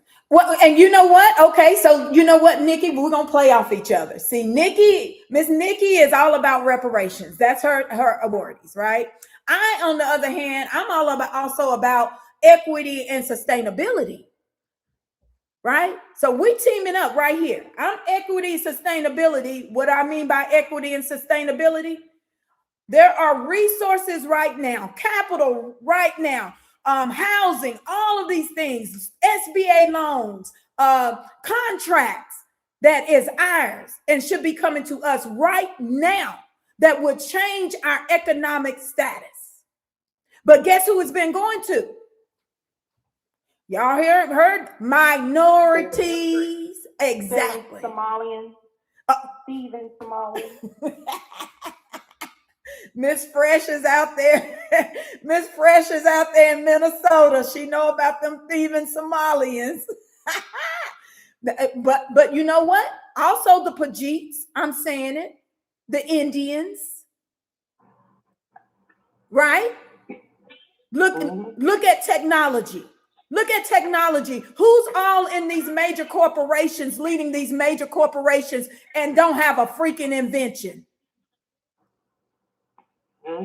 No freaking technological invention that has propelled America or advanced America to what it is today. Do you all know it is also a Black American freedman out of the University of Tennessee, Knoxville? He is still alive, worked at IBM to help create the piece, the modern day. Let me clarify, because you're going to have some white folks come up in here and say, oh, y'all didn't create no computer. No, the modern day PC computer, and he also created the peripherals that go along with the computer. Okay? That's not an Indian Pajeet, but you will find them everywhere in this industry. And again, have not contributed. Okay? But I put up for everyone, Miss Nikki, you may have a hot mic. I put up for everyone that is on the live and that is also on the stream how the Clarence Thomas did clarify in his opinion what Freedmen Borough Act did, as well as Freedmen does not include all Blacks in the United States were former slaves as freedmen, which is a decidedly under-inclusive proxy for race. So basically, this is where he says the Constitution doesn't necessarily is race neutral because it doesn't recognize race. even though they created the 14th Amendment with some civil rights acts that did include race. However, that's where the freedman term came in, right? That's where the freedman status comes in. So I put that up on the screen and I'll read some more of it. It says, and advocates of the law explicitly disclaimed any view rooted in modern conceptions of ant subordination. And it says, to the contrary, they explicitly clarified that the equality sought by the law was not one in which all men shall be 6 feet high. Rather, it strove to ensure that freedmen, okay, he put it out there, y'all. Clarence Thomas laid it out, and I'm gonna give him his props. He literally says it strove to ensure that the freedmen enjoy equal rights before the law, such that each man shall have the right to pursue his own way of life, liberty, and happiness. This is documented in the globe, in the global record of the Congress, right? So how is it that in this day and time you're gonna tell us we cannot use freedmen, and we already have Supreme Court justices that are stating, freedmen is race neutral and it aligns with the Constitution. So why would we throw that away? Why would we act like that is not applying to us or applicable to us today in this day and time? I hope you all are understanding the psyops that they're playing or attempting to play on our people in this moment. Exactly. And you know, Dr. Harriet, we are the only ones with the status. Yes, ma'am. Of being a emancipated freedman. We're the only ones with that status. That's why people was going so hard at us about not using the freedom status, because it brings out who is who. Right. Historically, who is who. So even people on this app, and you remember when we was going hard about this petition, people started going hard at us about using the freedman status. Yes. It's because we found out that those people really were not of our lineage. So when people go hard at you about using the freedman status, question their lineage. Because most likely they are not able to use it as their own. Because when we lightened up, I'm just throwing this out there, because you know I tell the truth. When we lightened up, those same people that went hard about their freedom status disappeared. You understand what I'm saying? Yes, ma'am. They didn't have nothing to go hard about no more. We found out that some of those same people that was attacking us about using the freedom status were Haitian.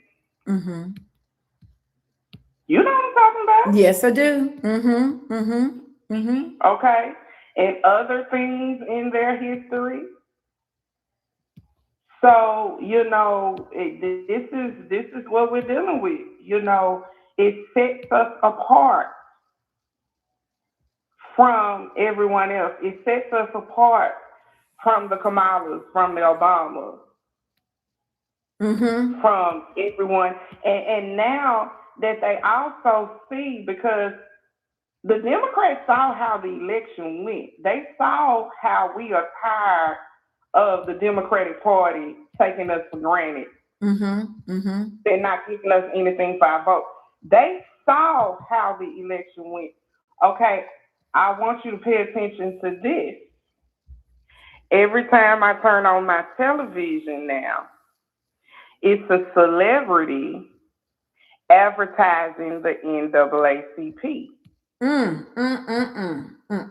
Because the NAACP is going under because we have been woken to the NAACP is not fighting for us anymore. And it's all about colored people and BIPOC and not us. So now you see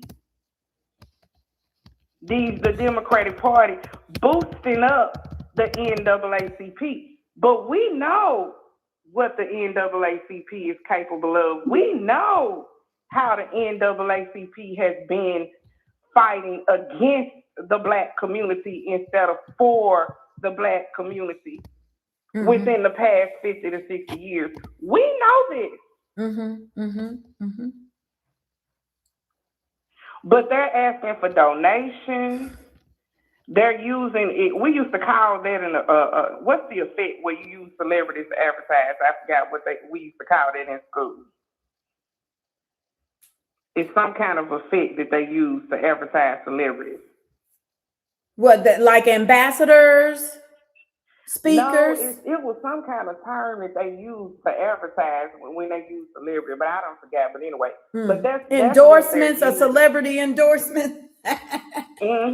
Yeah, to raise money, and they talking about they sending you T-shirts and all this stuff. Because the NAACP is going under because people not supporting the NAACP anymore, and they're bullshit. Right. We've been needed to boycott them for a long time now. Yeah, but they trying to rise back up. All of this stuff is trying to rise back up because they trying to put us back to sleep. Because they like, wait a minute. We may lose the majority Black vote in the Democratic Party. Okay, because we have been awakened. We have been alert to the CBC not fighting for us, the NAACP not fighting for us. The terminology that we need to be using is colored is not the way. Colored people is Hispanics, Arabian, anybody can be colored. The CBC, over half of the CBC is not us. So all of this diversity bullshit that they have been putting in our heads and brainwashing us that everybody is in the same category. Oh, okay. All right. Y'all know hold on. I'm gonna play another clip. Because you got Joy Reid. We're gonna let QD on duty go first, but we're gonna play this clip with Joy Reid talking about the 4th of July, y'all. Oh boy, and I'll show something about Juneteenth. I have to give the Seminoles credit. I'll put that up on the screen before we get to the Joy Reid clip. But the Seminoles, you know what? We got to give them credit, y'all. They had the Juneteenth flag flying in Florida. And how was it flying? It was on their guitar building of their hotel. Beautiful. We're going to give them their props for that. But go ahead, QT. Go ahead. Hey, my beautiful, fantastic family. Peace, power, blessings, states of heaven on earth. Lineage-based cash reparations to my Black American Negro Freedmen family only. I just I'm going to be very quick, very brief. Are you there? Can you hear me?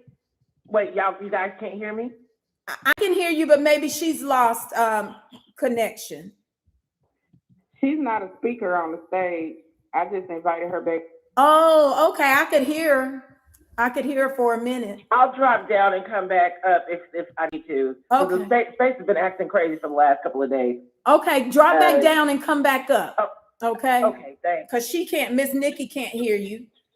But up on the screen for those of you in the live stream, or for those of you on YouTube Live under the Freedmen channel, there was a clip someone posted. I think it was Freedmen Culture. He was driving, or someone was driving, you all. They got the clip of the Hard Rock hotel in Hollywood, Florida. That's my area. And they had the Juneteenth flag lit up throughout the entire hotel because it is in the shape of a guitar. Okay. Beautiful. Beautiful. It's up on the screen so you all can witness it. Can you guys hear me now? Yes, ma'am. Yes, ma'am. Okay. I promise I'll be very quick. There are still people, suspects that I'm wondering their lineage for real. But there's still, and especially some of the Democratic shields and people, you know, that maybe not, that are undercover Democratic shields that are coming into our spaces, still trying to say they, you know, everybody is kind of butthurt, all in their feelings about the TPS, and so we've been having a field day, you know, making fun, joking. Yes, ma'am. Anybody? Yeah, I can hear you. Okay. I think it's Miss Nikki. No, I thought you had a speaker speaking. Oh yeah, QT on duty is speaking. I can't hear. You might have to drop down, Miss Nikki. I thought it was QT, but it is maybe you. You have to drop down and come back up. Okay, let me drop down. Okay, all right. I got you. Can anyone else, can everyone hear me? I just want to make sure, because I promise I'll be brief. Yeah, you have suspects coming in through different rooms because a lot of people are butthurt and all in their feelings. They're very upset about the Haitians. And you know, there was a lot of spaces and rooms yesterday about the government kicking out all these cat eaters. They're eating the dogs, they're eating the cats. Deport them all. That's been my thing. But I wanted to let people know, so they're coming into these spaces still now, saying that, yeah, they're getting rid. Why? They're not getting rid of any of the white people. They're only getting rid of the ones, the black ones. I had to correct a couple of people. You know, they're melanated. They're not black. They're melanated immigrants. Well, they're still our brothers and sisters, and we're gonna be next. Black Americans gonna be next. If they targeting, because they're not targeting the Russians, they're not targeting Yugoslavians, they're targeting all the melanated immigrants.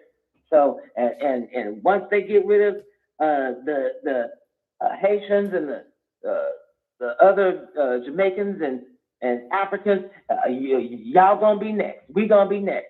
I posted in the chat, and please spread the word that we are undeportable. I posted in the chat that, you know, and a list of the breakdown of how we are not deportable.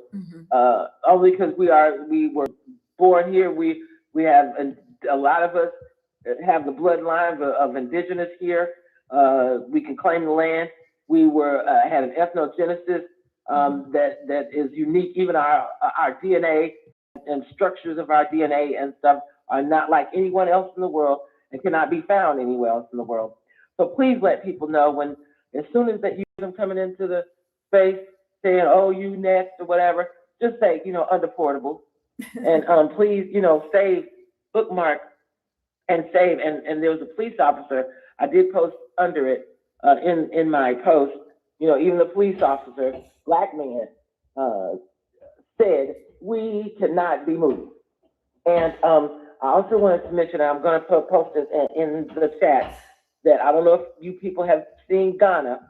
Ghana was in Ghana talking about that Juneteenth is not just for Black Americans, it's for the whole diaspora that they celebrated.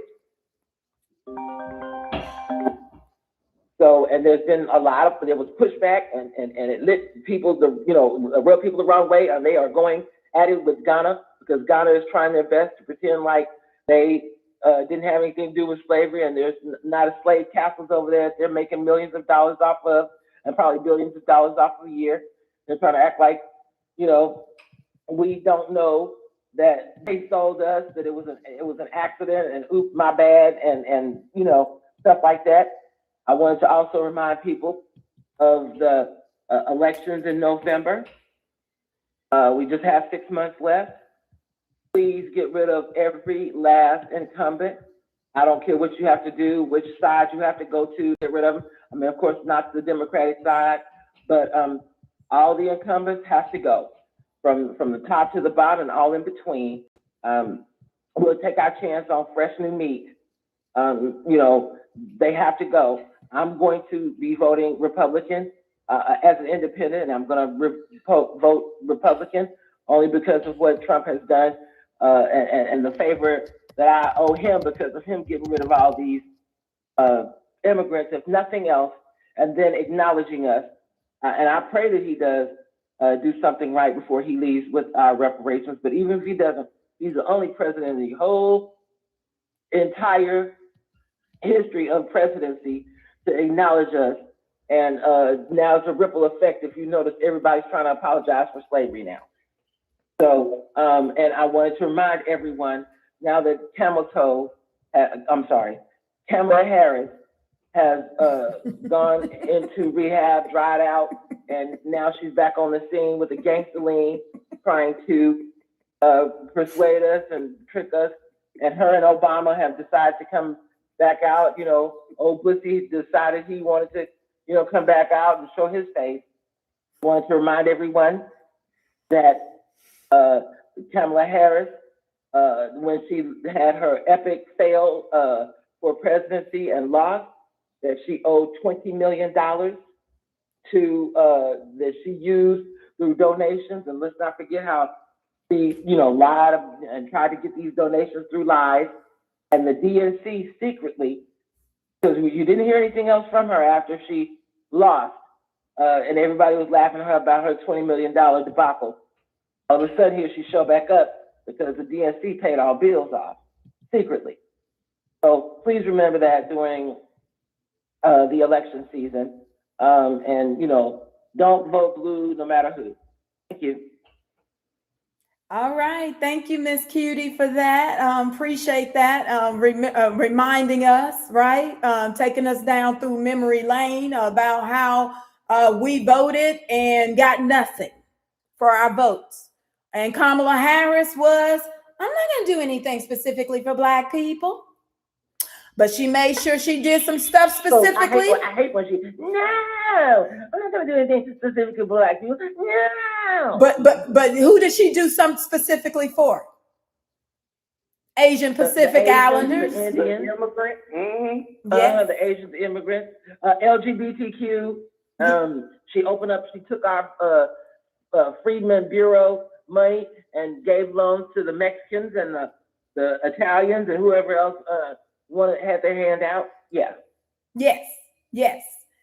And okay, so let's go back to what Ms. Nikki, thank you for that, Ms. QT on duty, because that goes back into what Ms. Nikki was talking about with the reparations. Now, I'm on equity and sustainability, but we working and we collaborating together. I also believe in reparations, but I believe it's a process, right? And right now, a lot of our capital, resources, opportunities, benefits, rewards for our work ethic and what we've done for this country, our equity, is been rerouted to immigrants, legal and illegal.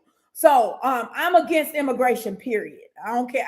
I'll say it. I'm proud in saying it. I'm doing what our ancestors had already recognized and realized. Plus, I'm all about following Dr. Claude Anderson's Powernomics. That's the blueprint. To me, it's the blueprint for equity and sustainability. But Ms. Nikki, I'm going to bring it back around. We were talking about the reparations and the atonement packages via the states. So before we get into the clip about Joey Reid, I think we should go back to the Evanston and talk about the reparations, because I do have a clip with Hermeet Dillon speaking about, which she's over the Civil Rights Division, how they're putting a stop to the city of Evanston and their illegal, un-American reparations program. It is what it is. What are your thoughts, Miss Nikki? Because you sent that article. We can put that article up as well. Oh, yeah. I mean, same sentiment. Basically, I put that article up so that people could see how we can lose based on race, just supporting what we were speaking about before. And I'm glad to see you, Cutie, on duty. I miss you. And I miss all of our friends that's in here that I hadn't seen in a minute. But I think Cutie on duty, I'm glad that she brought up that these people are surfacing back up. Because what they're doing is, now that they're trying to make Trump the bad guy, I'm sorry, I'm cooking and talking, but now that they're trying to make Trump, Trump is the bad guy about everything, then who surfaces back up? Obama, one of the most popular people in the Democratic Party, right? So he resurfaces back up. The NAACP advertisements on TV, hey, we need to do something about this bad guy, Trump. We got to do something. We got to donate to the NAACP, who has not been fighting for us in God knows how long. And then, here comes Obama, who didn't do anything specific for Black people. And then here he comes back, because the focus needs to be changed, not on what they're doing for, not on what they're trying to do for this country and bring America back, but the focus needs to be on how bad Trump is and how he's doing these poor immigrants with ICE. And we've got to hurry up and do something so that we can get these immigrants back on top. But we need you Black people to help us do that so that we can continue to kick you Black people back in the dirt. But we want you to fight for everybody else but yourself and to be asleep. Yes, ma'am. And I don't know if many people know that Barack Obama graduated from Harvard, and he's a constitutional attorney. And guess what? He created DACA. And what did they find out? What did they say? They ruled DACA unconstitutional. Y'all listen. You see the play? And you know what? When you said that, Miss Nikki, and we gotta give Trump some favor. We gotta say he tried to wake it up. Now, he didn't have the exact terminology, right? But y'all, come on now, think about it. Trump was saying, look at his birth certificate, y'all. He kept telling us, look at his birth certificate. His daddy is Kenyan and his mama is okay, European white, whatever. But Barack Obama's not Black American. He's not a freedman. Y'all see that play? Democratic Party on top of that. Now we got all of these immigrants over here trying to talk about they Black. You got Indian Pajeets attempting to operate in Black. And and then you got Kamala Harris. And what do you think would have happened had they won another term? All the Pajeets are here now. What do you expect they were going to do when they got a lot more over here on this soil? They too would say they are Black, right? And remove us and the freedman status. Oh, you all, I'm giving Trump his play. I got to give Trump OG though too, because he already told the communists, I'm ready for this battle. I love it. But anyway, I'll get hyped. I'll play this where we have and I know some people, I know she's Indian too, but at the same time, she's on the right side of history, so I'm gonna give it to her. But Harmeet DeLeon in the Civil Rights Division, I'm going to play this video so you can hear what she is stating regarding how they're fighting on the race issue with reparations. Some ancestor of theirs lived in the city. Now, Evanston, Illinois has been doing this for some time. They've already given away $5 million. At the beginning, their premise was $25,000 each to people to fix up property or what have you. So it was sort of a reimbursement program. And now it's just cash grants to Black people if they can prove that some ancestor of theirs lived in the city from, I think, 1909 to 1969, a long time ago. Yeah. So, and if we start doing this, this is going to be a slippery slope of haves and have-nots. And there are plenty of people in America who've overcome oppression, discrimination. I mean, veterans are discriminated against. Poor people in the Ozarks are discriminated against. I mean, we can go on and on. So I think this is un-American, and we're going to put a stop to it. Now, Evanston, Illinois has been doing this for some time. They've already given away $5 million. That's her stating this in an interview. Now, why will we continue to fight for race when the Supreme Court and moving forward with reparations or any legislation for us, right? When the Supreme Court and they're saying the Constitution is race neutral. Why will we continue this battle? And why are we fighting for reparations knowing that there's such strict scrutiny with race? You see where I'm going? What are your thoughts, Miss Nikki? She's saying it's a slippery slope, 1909. Well, in 1909, we still had them coming over here, claiming that they are Black today. Because I do believe there was a group of that came, West Indians, Caribbeans, that came right on in with the Ellis Islanders. Did they not? From what our research, I do believe that happened. But we're going to go back. That's right. Right? Most of our people, I don't know if they know, but there was like 100,000 of them or something that came right on here with the Ellis Islanders. And they are right now operating in Black because they cannot operate as freedmen. So, and that's where that lineage check comes in. But let's listen to Miss Joanne Reed. Let's listen to what she has to say. Like she's us, and mind you, she's Congolese and Guyanese. She is not a freedman. Let's listen.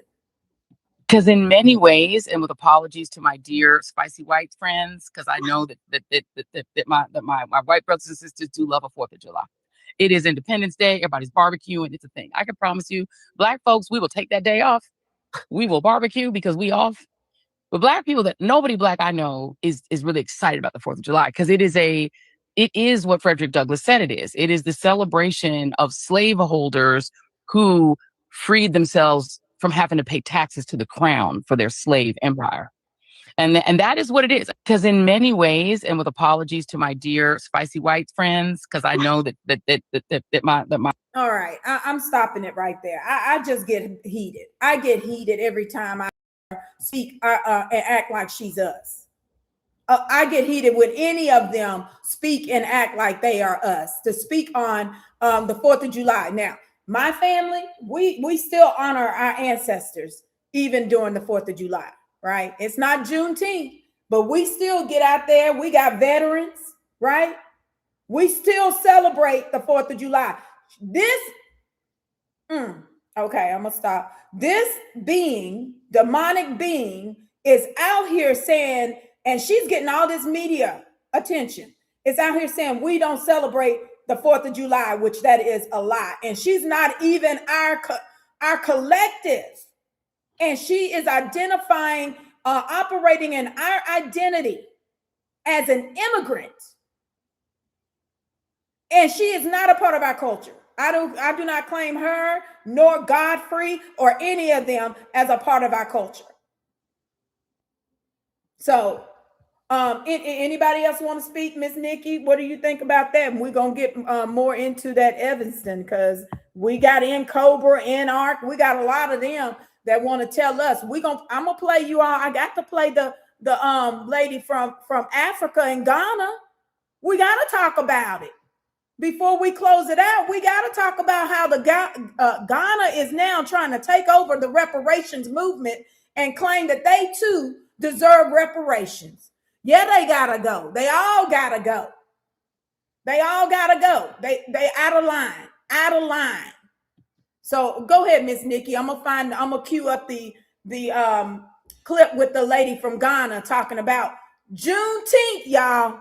Juneteenth is global now.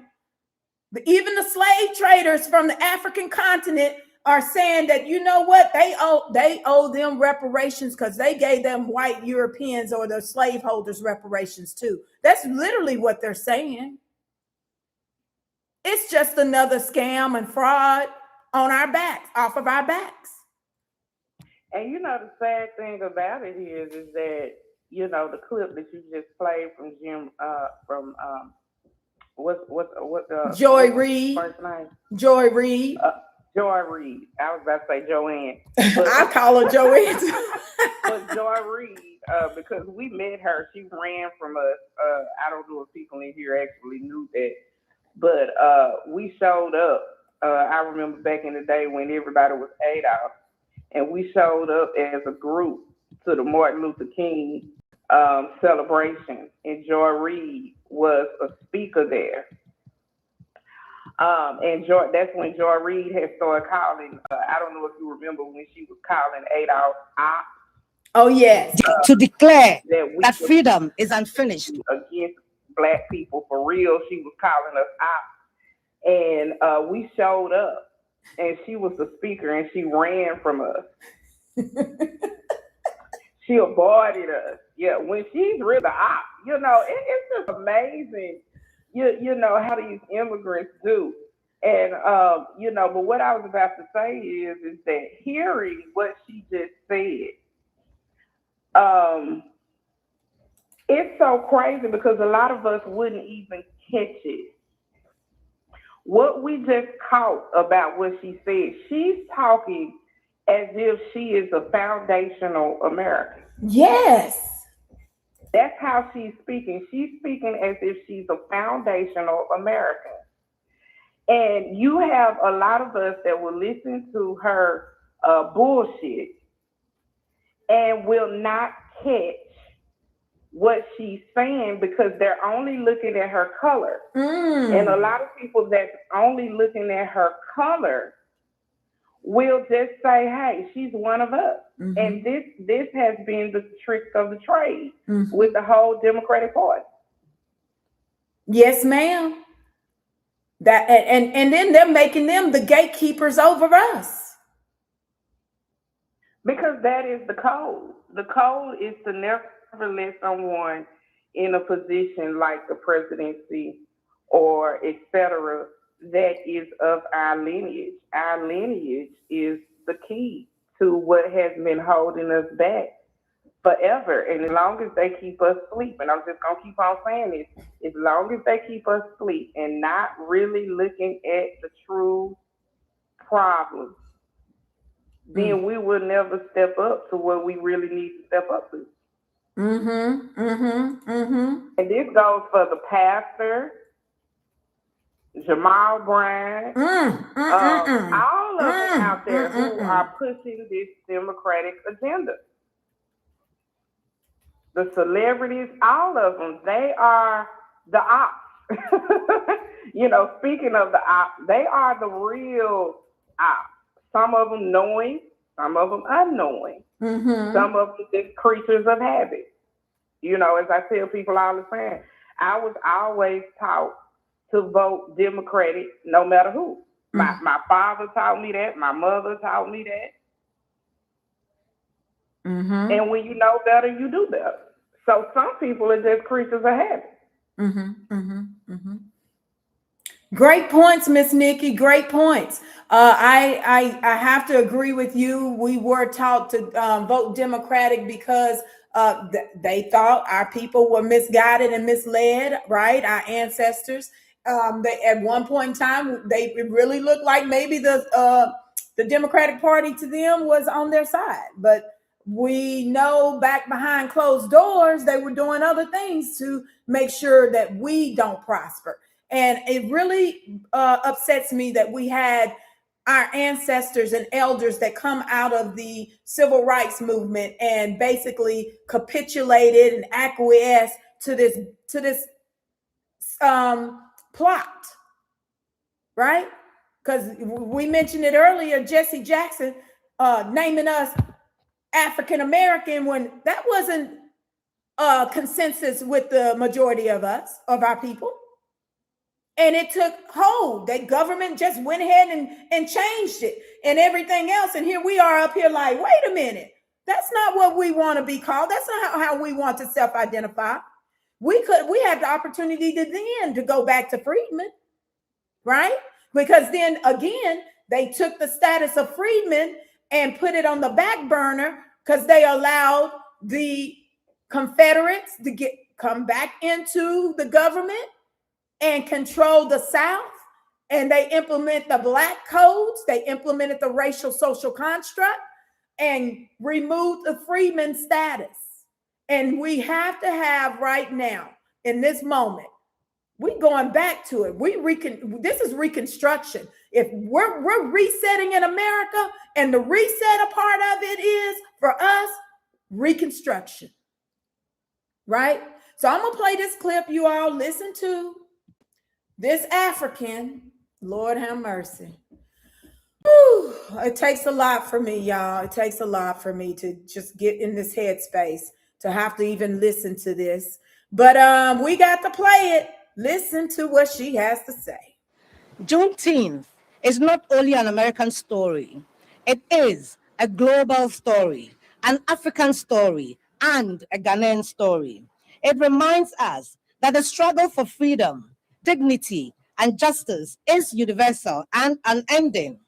In this castle that was once used to service the machinery of enslavement, we gather today to declare that freedom is unfinished without repairing the trauma and lasting injustice. Juneteenth. Did anyone else hear that? Or did you all not hear that in the space? I played it online, but did y'all didn't hear it? Who was not able to hear it? Show me a thumb. I think Miss Nikki just dropped down because she couldn't hear. Miss Nikki, I'll play it again. Let me see if you can hear it. Juneteenth is not only an American story, it is a global story, an African story, and a Ghanaian story. It reminds us that the struggle for freedom, dignity, Juneteenth. Hold on. Did you hear that, Miss Nikki? Uh-oh. I must be losing my connection. It's time to get off X. Could you hear that, Miss Nikki, or can you hear me? I couldn't hear anything. I had to come back up. Okay, and I was gonna replay it again. I'm gonna see if you can hear this time. Okay. Let's see. Juneteenth is not only an American story, it is a global story, an African story, and a Ghanaian story. It reminds us that the struggle for freedom, dignity, and justice is universal and unending. In this castle that was once used to service the machinery of enslavement, we gather today to declare that freedom is unfinished without repairing the trauma and lasting injustice. All right. Did y'all hear that? What the hell is she talking about? She said it's an African Juneteenth is an African story and a Ghanaian story. Yeah. And they're doing this at the castle. They're doing this at the castle where they traded the yes, ma'am. How about I know of some, okay, do you all know that the young lady that was suing or what's his name, Bloom, sued for race in the Fearless Fund? Y'all, this is creepy. It's crazy and it's creepy. She got married to a Ghanaian at that castle where they held our ancestors or held those beings to make that transatlantic slave trade. And they are setting up here today in these spaces, acting like they didn't have no hands in this. Come on, y'all. This is crazy. This is insane. So you heard it that time, huh, Miss Nikki? I mean, we just gonna erase historical facts and just put our own story in there? Like, that's what we doing? That's what, hey, this is the ethnocide and genocide and erasure of us, right? To include Africans. They want us to be African. How you know that they use them to do it. That's how you know. They did it before. They sticking to it. That's their partners. Right? Partners in crime. So, well, Miss Nikki, I'm gonna have to close it out. I already been on here for 2 hours. I need to go do some other work, but I know we talked about just going ahead and holding a space, and we wanted to talk about this because it's very important for our people to understand the precipice of what is happening in this moment in our country, and how we they're actively attempting to erase us, our history. And then on top of that, they want you to play, or the PSYOP is to go against Trump and this administration, when we can actually work with Trump and this administration to get some things done specifically for us, especially with the clarification and interpretation of the 14th Amendment. As far as the asylum seekers, you all, they're no longer able to seek asylum. Any of those immigrants, illegals that came here claiming they're seeking asylum, they got to go. U.S. Supreme Court has already said they got to go, as well as TPS for the Haitians and the Syrians. And I do believe these two ethnic groups or nationalities were the ones that sued and said that Trump could not do that via an executive order, hence the reason why it went up to the Supreme Court and they were able to rule on it. So even TPS now is wiped out for a great deal of individuals, right? Or these illegals. We know that there's some other countries, they've been here on TPS for 35 years. I saw something come across my timeline today. Been here for 35 years on TPS, getting loans, setting up businesses, getting land, purchasing land, all of that on our dime. On our dime. Those are our resources. This land is our home. It's our land. Everything here is ours. It is not any immigrants, legal and illegal. Because guess what? They don't have equity here.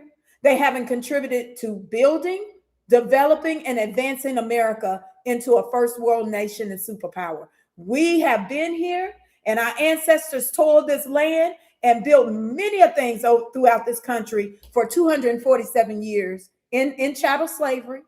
Then we are connected to the forefathers and past presidents. We have their DNA. We got their bloodlines, as well as connected to many of the Native American Indian tribes. So why y'all think they targeting us? Because we're the Americans. We are the Americans. Get rid of us, they think they got America. What y'all think? Yeah. Get rid of us, and then all these immigrants can come here from everywhere and make this a globalist nation. And then on top of that, make it a communist or fascist or socialist nation. So for all the beings, I know in certain areas, like whether it's California or New York, I encourage y'all to really get in, create some organizations, work together, support one another, and let the Trump administration know, come over here, Trump, come get them. We need to make sure all of these beings are prosecuted and that they are prosecuted for treason and being traitors to the United States of America and the patriots and the citizens, us Americans. Okay, that's where I'm at. Anything you want to say, Ms. Nikki, to close out? No, I think we said it all. The only thing I want to do is encourage people to study. You know, look at what Dr. Claude Anderson has said about voting, and we come together as a collective in our communities.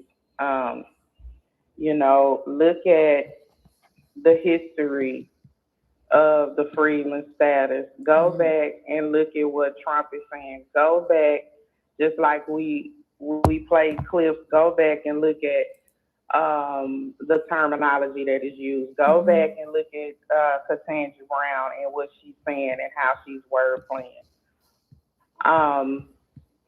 Sign the petition. You know, I think you put it in the purple pill, correct? Yes, it is. The petition is in a purple pill. Not only sign it, but get other people to sign it. And you know, the thing about it is like, how can you disagree with anything that is going to be beneficial to our lineage, Black Americans, descendants of slavery, emancipated freedmen? Anything that would benefit us, I don't see how anybody can disagree with it. And so this is what this petition is about. All of those things that we need in our communities that's going to help us. And it also brings about the unity and what we can go to Trump and say about what we want. Because Trump is not going to listen if all we do is bashing. I know. I mean, just think about if you was in the position of Trump. And I'm not caping for anybody, but I'm just saying, thinking outside of the box. If you was in a position of Trump and all you heard every time you turned on the television, every time you tapped into, you know, social media, it's always Trump, Trump, Trump, Trump, Trump, Trump. It's your fault. Trump, Trump, Trump, Trump. I mean, would you listen? No. I mean, give him something meaningful to listen to or something to do. Give him something to do. You know, and so that's all I have to say. And we have to do that with every president. Any president that's in office. I'm not partial. Trump just so happens to be the president now. So it doesn't matter who's the president.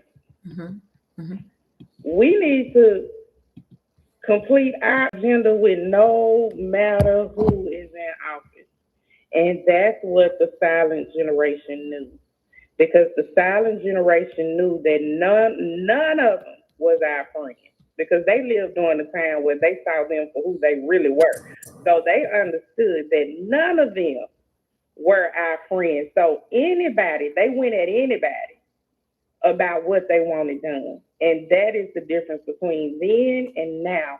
We want to placate to friendly white people and white people that appear to be about us. That don't mean nothing. That means absolutely nothing. And we feel like we can relax because we got a few of us that have arrived and a few of us that are in corporate positions. But it does not speak volumes for the majority of us who are struggling. So that's all I want to say. Well, thank you for that, Ms. Nikki, and I thank you for joining me today as well. I was going to, as we close out, I'll go ahead and play the AI video that I made for the petition. And then again, it expresses and explains what is in the petition. And so it's just an introductory. You can go out on to the Freedmen channel and you can retrieve it there as well, or you can retrieve the petition there as well. Please, please, please share. And as I close out, I will play one of these clips from the AI with the petition. Okay. I hope you all can hear. Hi, it's Conswello. I'm back with you again to discuss more about the Americans First Freedmen Delineation Petition created on behalf of the Freedmen Descendants Advocacy Group. A brief overview and introduction to the petition is that we're taking a stance with this current administration to communicate and express that the freedmen are delineating and ethno-aggregating and separating from the influx of immigrants. Due to immigration and bills like the Hart-Celler Act, we have many other ethnic groups from many countries throughout the world immigrating to America. Unfortunately, these immigrant groups are being lumped in with us either under our Black racial social construct or as minorities. And we know that these immigrants, whether they are legal or illegal, are receiving our capital and our resources utilizing these terms, Black and minorities. I will explain more about the racial social construct in the next series, as we will focus on the Office of Management and Budget, the OMB, regarding the census. And we know via the Office of Management and Budget, there are monies disseminated to states that goes to certain communities. We, as the native, indigenous, natural-born citizens of America, are not receiving our equity, our capital, and our resources because it has all been rerouted to immigrants so that they can build a foundation here in America and achieve the American dream. The reconstruction, reestablishment of our Freedmen's Borough, we can separate ourselves and make sure that everything that is ours, including our equity, capital, and resources, are disseminated to our people and our communities. The delineation and ethno-aggregation is coming under our freedmen status. As stakeholders and shareholders of America, we are responsible for our equity and our sustainability. We are responsible for our culture, our heritage, our history, our legacy, as we are uniquely distinct from all other groups that are here on American soil. When I hear immigrants state that America was built by immigrants, that is so disrespectful to us, our elders, and our ancestors. As our elders, our ancestors have sacrificed and endured so much for us to be here today, as well as building, developing, and advancing America, even through their oppression and subjugation. So when immigrant groups erase our accomplishments, erase our accolades and our contributions, especially patriotism in America, it is very disrespectful. When we have these beings on our soil now stating the 14th Amendment applies to them, it erases a major part of American history and freedmen participation in American Civil War and our emancipation. We know the 13th, 14th, 15th Amendments were added to the Constitution due to that major event of the Civil War and emancipation. So I'm asking you to join me and those of us that are a part of the Freedmen Descendants Advocacy Group in our solution for freedmen, for Black Americans, to reconstruct, reestablish, and reinstate the Bureau of Freedmen Affairs, as it is ironic that we have a sitting president that is willing to challenge the interpretation and clarify the interpretation of the 14th Amendment via the Supreme Court of the United States. and the fact that he has renamed the Department of Defense back to the Department of War. It is divine and our destiny to delineate and ethno-aggregate, separating ourselves via the Bureau of Freedmen Affairs so that we can reach and retain all of our equity, capital, resources, history, legacy, culture. It also aligns with our pursuit of happiness, our right to property and prosperity, liberty, and controlling of our narrative. In closing, I want you all to look at all of the waste, fraud, and abuse that is going on in America right now and noticing that our wealth has been plundered. We can rebuild our communities, our cities, and dictate our political power in many states. So this is our home. We have equity here. And I'm asking you to please sign the petition and join us in informing and communicating to the president and his administration that we want to reestablish, reconstruct, and reinstate the Bureau of Freedmen Affairs. So I'm asking you again to sign the petition, join and volunteer with the Freedmen Advocacy Group by visiting our website at www.fdagrouppinc.org or subscribe to Freedmen Descendants channel on YouTube for more information and listen to Let's Talk Politics American Freedmen podcast. We are our ancestors, and this is our homeland, our country. Let's seize this moment as time is of the essence. I thank you for listening. All right, you all, I'm gonna have to close it out. I really appreciate you all that came in and joined us. Again, the petition is out there. If you have any questions, anything you need or want to talk about, let me know.